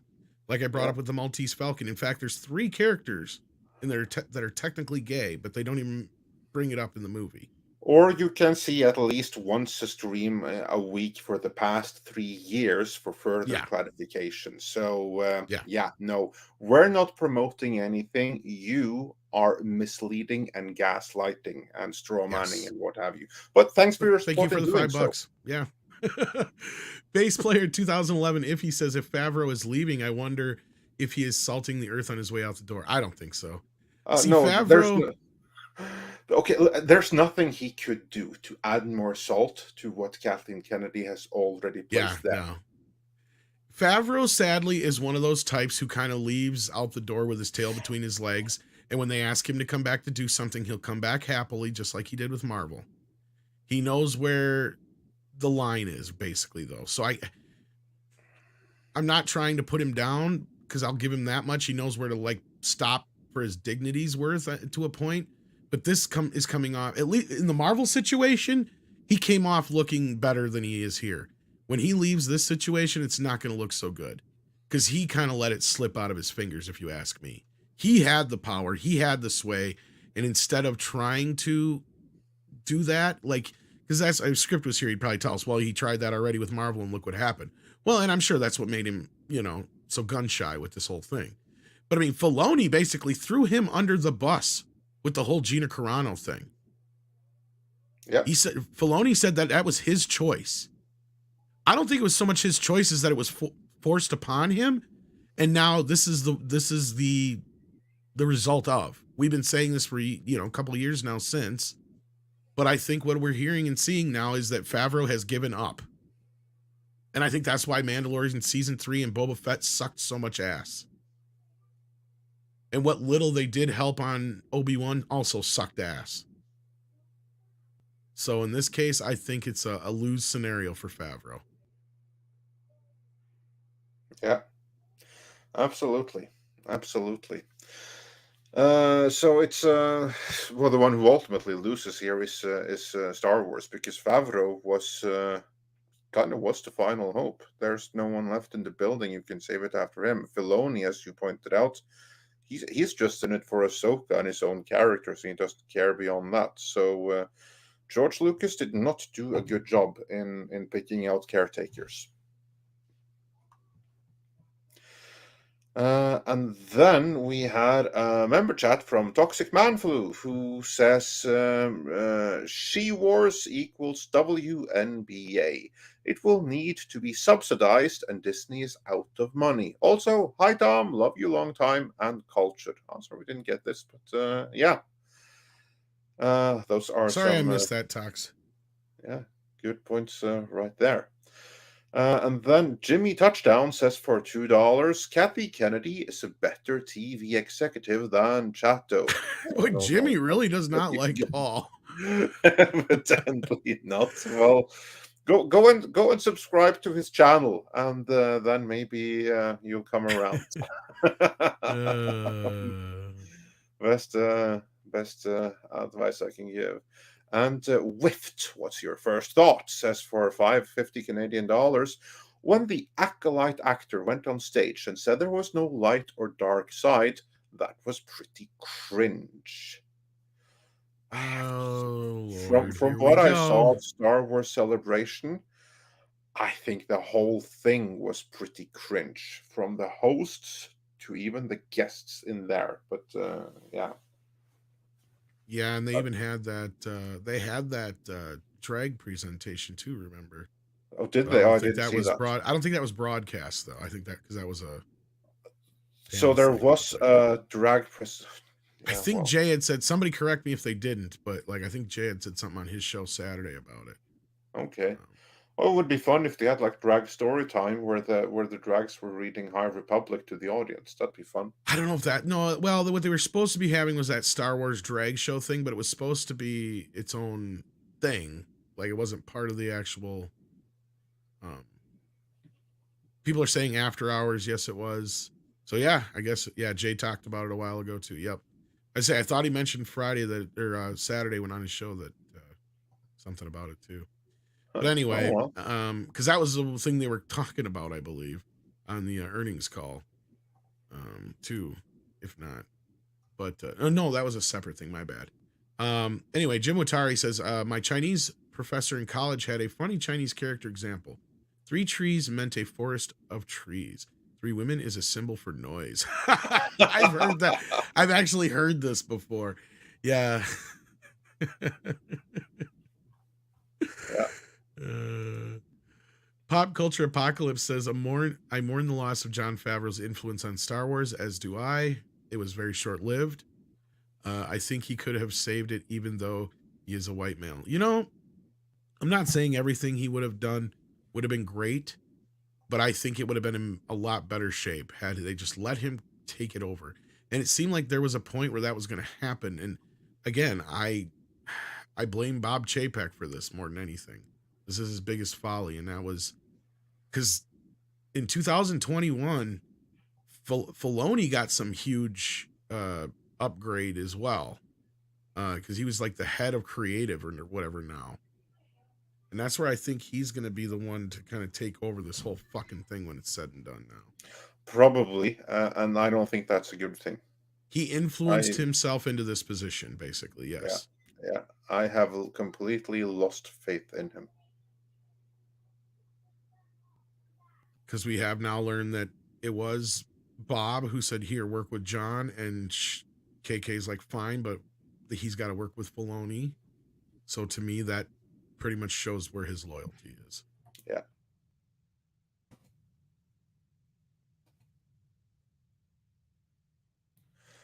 Anyway, Indeed. Jesus Davila sends us a thumbs up. Please hit that thumbs up if you haven't already, and thank you, Jesus. We got Bamagrad in the house. How you doing, buddy? Says, I will be saving money at Dragon Con this year. They've announced Jodie Whittaker and Mandeep Gill will be appearing new. Thank you. Oh, God. And then I saw that, and I'm not even a big Doctor Who person, but I saw that Doom thing. I think it's supposed to be some video game or some or other spin-off thing that's going on.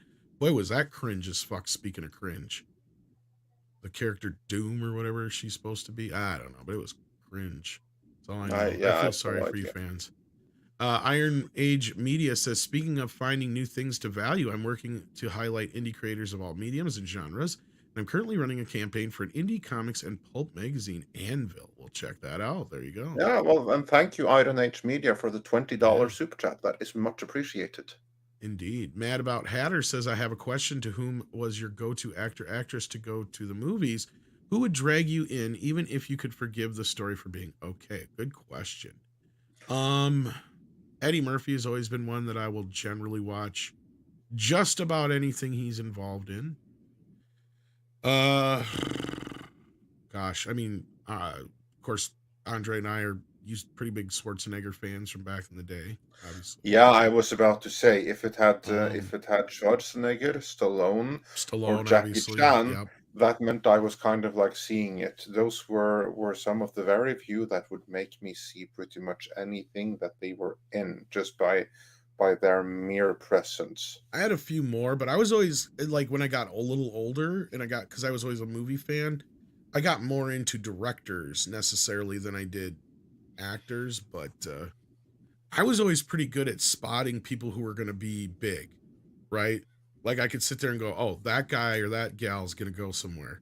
Jack Black, Will Smith, a lot of those people I saw before they were, huge people. And I'm like, there's something about them that I could tell they were going to be able to ascend past just standard actors. But so I would do that for a while. I would follow somebody, and then as soon as they would get big, Johnny Depp was another one I followed for years before he became big, because I knew there was like something about him. But then once they usually become big, I kind of move on to somebody else.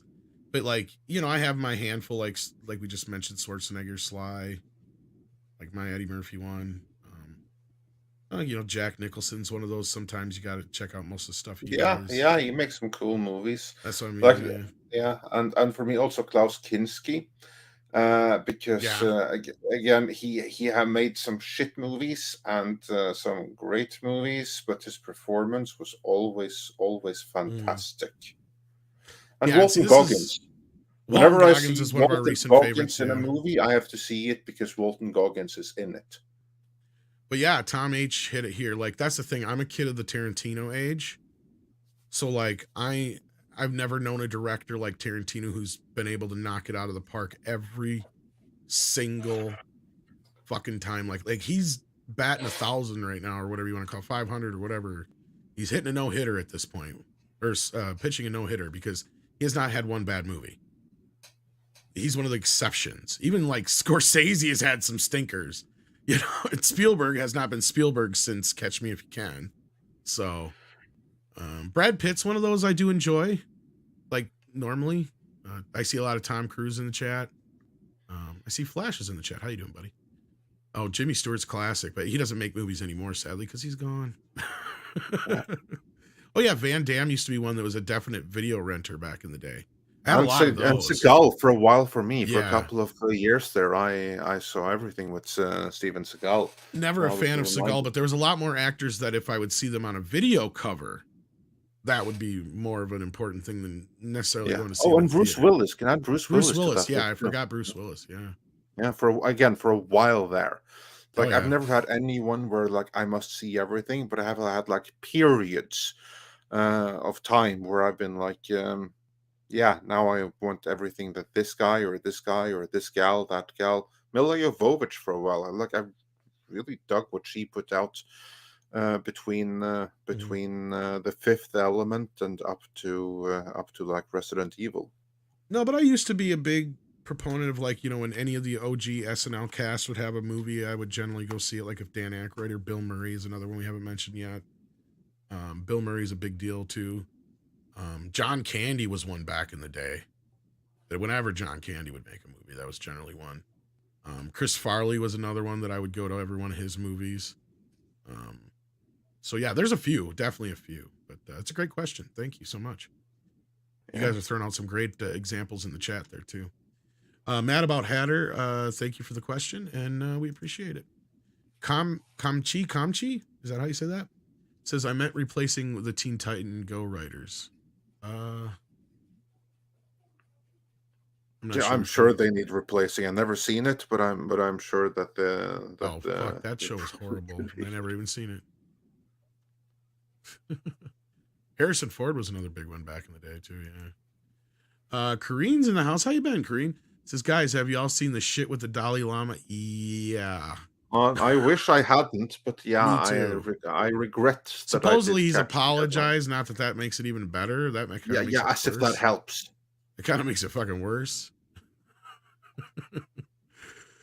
I would rather I'd rather not have seen that myself. Wartooth88 says, I heard you Uwe Boll, however you say his name, I know it's weird, acquired the rights for a GTA film over a decade ago when it was cheap.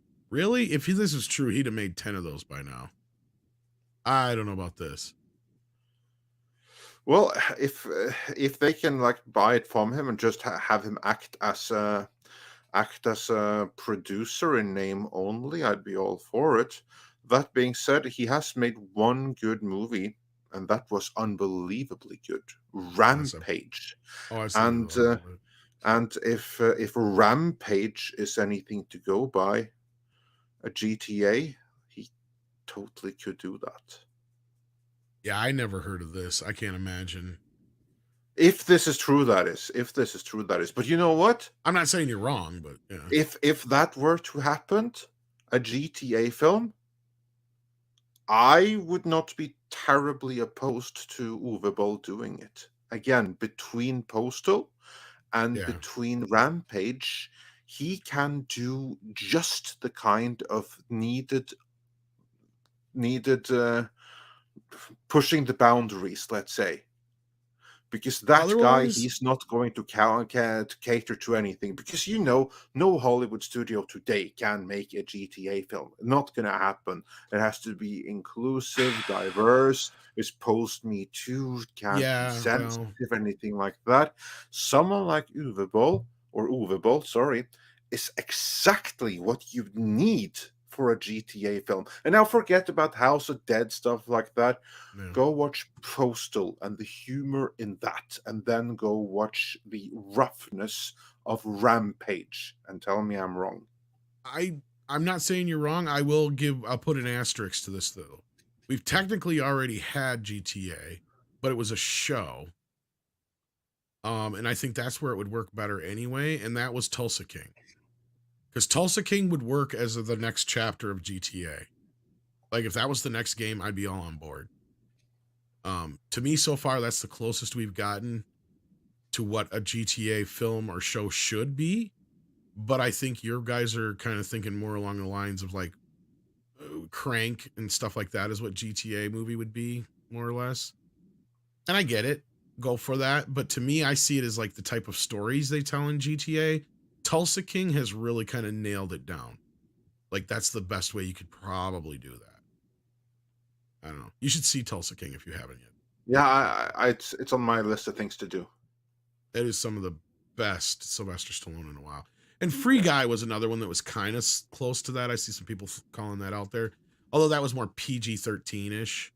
But again, that's probably, the closest you're going to be able to get to that is like, how are you going to do this? Are you going to do it like a Free Guy thing? Or like Crank, or are you going to do it more like what Tulsa King is? And I think more people would respond to something like Tulsa King. Probably, but I'd prefer the Rampage version. No, I get you though. I get you, but we've had so many of those already, and they really haven't done much. Because we had like Hardcore Henry and some other ones like that were pretty much in that vein. But problem is now, if they make one, I think. This is the problem, is I think it would turn out to be more like Fast and the Furious. Yeah, that wouldn't work at all. Yeah. Then we got Doug, 1985, who says, if they do this with Deadpool 3, no one should be surprised. I'm not really that surprised. No, neither am I. I think it's stupid as fuck, That's and I why can see him totally doing buy it. Because I was not impressed with the second one. I know a lot of people liked it, and I took some heat for some of my feelings on it, but I'm like, I was very underwhelmed by it. Yeah, I laughed at some bits, but yeah. ActionCom says that name is Andre. Well, he says it's Wolfenstein, but ActionCom is wrong. It's Wolfenstein. I think he's trying to get you to say that. Of course, that's a young Frankenstein joke on top of it all. Maybe, but yeah, no, seriously, like Castle Wolfenstein. The story takes place in World War II German era Germany, where you enter a castle, and it's a castle in Germany that's called Wolfenstein. So then it's not going to be pronounced Wolfenstein. That's an American pronunciation based on those who don't know how to say it. It's Castle Wolfenstein. Just like Frankenstein. It's almost a more of a regional thing, because like here we usually Stein. Yeah. Like me growing up, it's always been Frankenstein. Like the joke, of course, he was even in, Young Frankenstein. So yeah. STR Red Wolf says if they make a movie from Valve's Half-Life, maybe they'll actually make a Half-Life 3 to finish out the game series. The first one is successful. You never know. Yeah. And that's the thing with games and movies, is there's such the crossover there. And the time period they used to have compared to now has also changed. Because it used to be you'd be lucky to get a video game out by the same time the movie was, because the movie would take a lot less time than the game, to where now, with the type of way they make movies and games, are almost exactly the same. So, like, in a lot of ways, I think they could cut a lot of that time in half. And you noticed a lot of that with, like, the Lord of the Rings games. They did a pretty good job of getting those out pretty close to the movies. Because I remember playing the Return of the King game quite heavily not too long after that came out and stuff like that. So, but yeah, no, you never know what could happen. There's possibilities are endless. Spicy to Tacos to Go just sends in $5. Didn't say nothing, just sends in $5. Thank you so much. Thanks for the support. Robert Kitchuk is also now a member. Thank you so much. Yeah, welcome.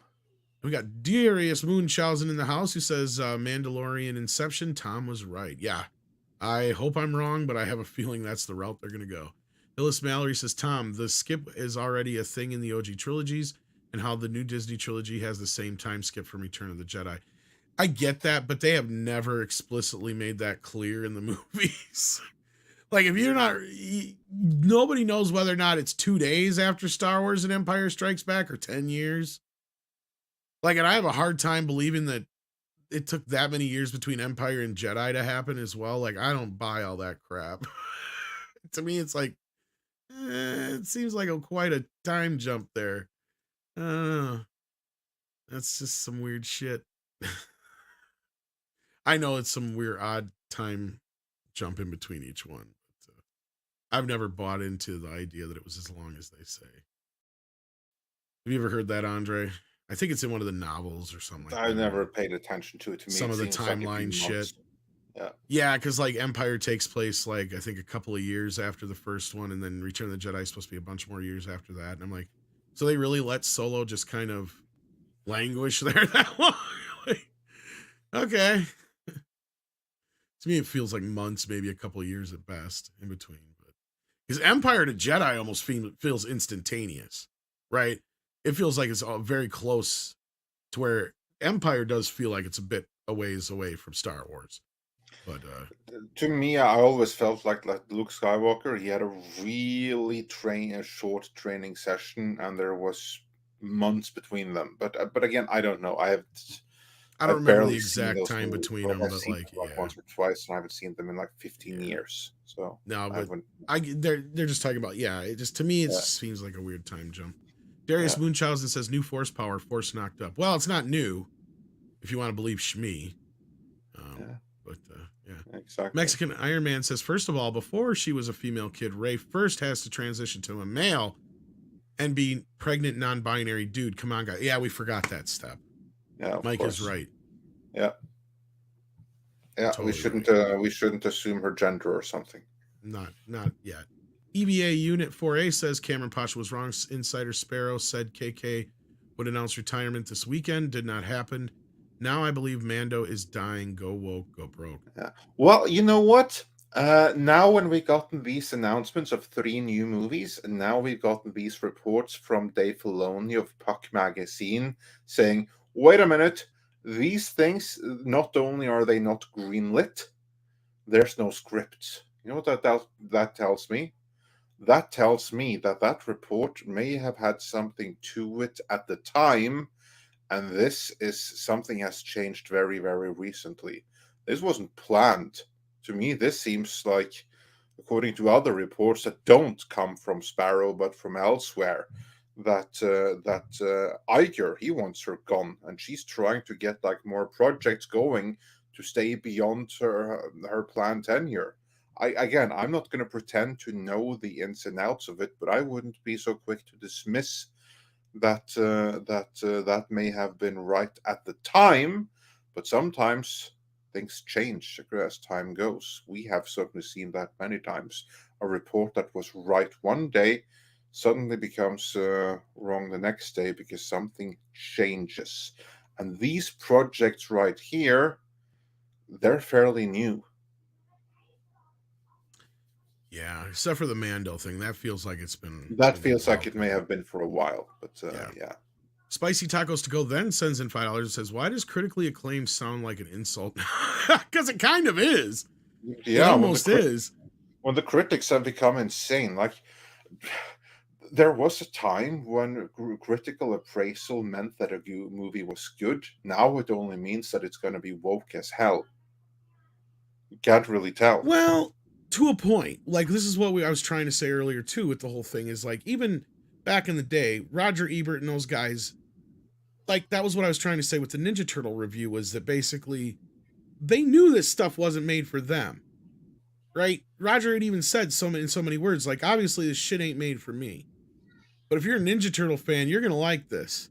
I didn't care for it, but, you know, and then he ended up with like, yeah, this is probably the best Ninja Turtle movie you're ever going to get. And then when you jump to the Secret of the Ooze review, he says just that. He goes, remember when I said that was the best Ninja Turtle movie you're ever going to get? I was right. Because this thing is worse than, like, you know, he just dug into Ninja Turtles too. But like, at that point, like, at least critics knew. And there was movies that were considered quote unquote critic proof, right? Like, and that's what I see where Mario and usually superhero movies would fall in that category too. But as many have pointed out, it's like these critics are not writing for anybody but other critics now, or themselves. They're not writing to inform the audience. They're not writing from the point of view of the audience. Because that's why I miss those true critics from back in the day, where they would actually tell you, like, if you're going in to see a nonstop action movie with Bruce Willis in it, then you're going to get what you want out of it. But if you want a story, it's lackluster. That's the kind of review you used to get for these kind of action movies. You know what I mean? Yeah. And the thumbs up, thumbs down didn't fucking matter. It just mattered of, do I want to go see Bruce Willis kick some ass this weekend? Well, I fucking do. So, like, you know, like, yeah, it's just, certain critics understood that back then. Nowadays, these critics are like insulting you. You're right. They're insulting you on top of it all. And that's why critically acclaimed has become an insult. Yep. That about sums it up right there. Anyway. If it's which is why we need like a new class of critics, because these critics, the ones that we have right now, I'm not going to say everyone because that's unfair, but it's too many of them. When you see Super Mario only got like 50-something critical approval and 96-something audience approval, something is wrong.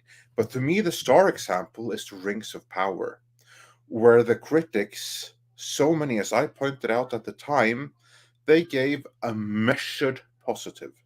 A positive with hedges that meant they could walk it back at any moment, because it was obvious when you read that positive review that it was really a negative opinion of the movie that was forced to be positive by other influences and other interests. Mm-hmm.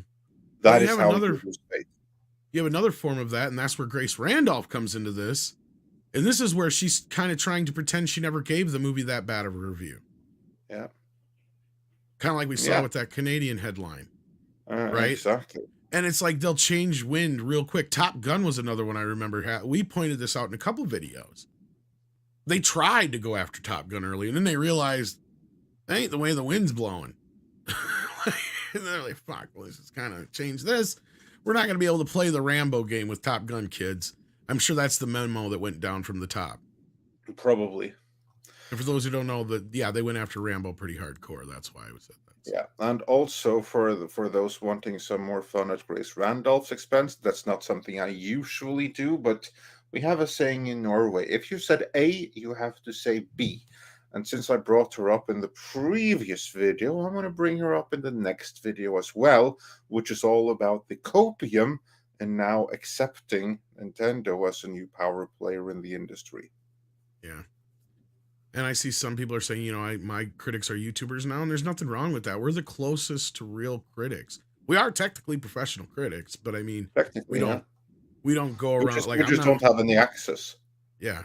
So, which I'm happy to give up because I'd rather have integrity. Yeah. Emperor Soft Turtle says, is it insane to me that all these scenes, 80s music inserted into the Mario movie, had remixes of Mario and Donkey Kong songs, and was really good and got cut? Illumination Touch, I guess. I don't remember anything getting cut. Because I wouldn't know. I don't know anything about that. There's plenty of 80s songs in the movie. Yeah. But I think you may have meant like soundtrack songs that. Well, here's the thing: is like I was kind of complaining about that the other day. There's no pop soundtrack, which is weird. And what I mean by that is they usually have the score, and then you have a pop soundtrack where they have all the regular pop hit songs that they would have in there. And when it comes to movies like this, when there's no new original songs, that's usually the case. They won't do a soundtrack because then it would just basically be what Guardians of the Galaxy was, a compilation album. And you can get away with that sometimes, but there wasn't, I don't think, enough of them in this movie to make a whole album out of. That's probably why. There's only a handful. Like No Sleep Till Brooklyn, Take On Me. I know there's at least 2 more other-wise. And all of them just helped to ground the movie, so I thought it was a good call. Yeah. If that's what you're getting at, Emperor, I don't think there was any any malicious intent in that at all. No. I mean, Bumblebee was another great example where they did a lot of 80s music, but that had plenty of songs to fill out a soundtrack too. But outside of Peaches, you don't have a new song in the movie. So, but I thought the score is amazing, and it does do a great job of mixing all the classic themes into the score. So, yeah, I did buy that. So, Holding Out for a Hero, that was the other one that was in there too. Yeah, I couldn't remember. I was trying to remember. There's another one too, at least. But yeah, there's only a handful. But I bought like the Tetris soundtrack. They have doubles of stuff on there. Like they have the Russian and Japanese version of I Need a Hero and stuff like that on there. But anyway, ActionCom says, I'd pay for you Uwe Boll and Grace Randolph to fight, and he'd do it too. Oh yeah, he would. Yeah, he would. Like for instance, Jeff Snyder, who has broken a fair number of like Star Wars and Disney scoops as of late. Used to be on Collider with a failing show called The Snyder Cut, which was meant to like replace John Campea. Show didn't work out. But anyway, he was one of those guys who went to fight Uwe Boll thinking that this was just a plaything, and then Uwe Boll proceeded to knock the shit out of him. That was fun. Yeah, I remember that. Yeah. Darius Munchausen says, not Mandalorianception, Mandalorian Inception. Again, reduce, reuse, recycle. I'm sorry I misread it, Darius. That is Midichlorianception. Oh, Midichlorianception. Hey, they both work. I can't read. I need some food. I'm like on my last breath here. Yeah, well, we were on our last super chat. So that was the last super chat. I can't read anymore. My brain can't function anymore. And I misread it again. So moving on. Thank you so much, guys, for putting moving on out. I just wanted to say thank you to all the panelists who joined us today. Chris Gore, check out his link in the description, as well as his new trailer, which you will also find in the description. There you're also going to find the links to Cultured Casino, Script Doctor, and Mr. Paul Chato. Help him get above 100k subs. He's almost there. We will be back again on Wednesday in the morning show. Tomorrow there is Jimmy. If you don't want Paul on here no more, all you got to do is make sure he gets 100,000 subs, and then he says he won't be around no more. And then, of course, later tonight we should have the gals with toxic femininity. So that I'm sure is going to be loads of fun with loads of Star Wars and celebration of womanhood. Kara's been hanging out in the chat. Yeah. She says, "Go get eat and take a nap." I don't know if I have time for a nap, but I will try to eat here. Yes, we got Toxic Femme tonight, and it sounds like we're gonna have a good crowd on the panel tonight. So hope to see you guys there.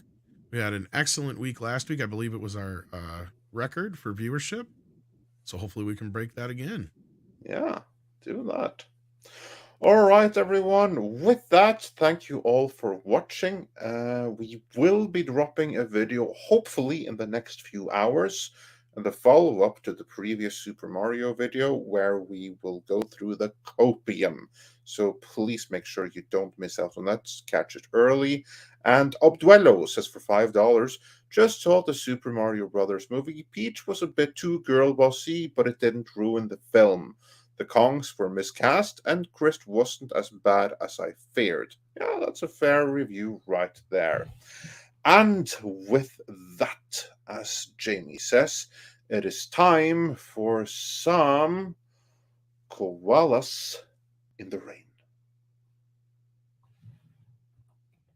Koalas in the rain, koalas in the rain, no fucks given, koala, koala. Koalas in the rain, koalas in the rain, no fucks given, koala.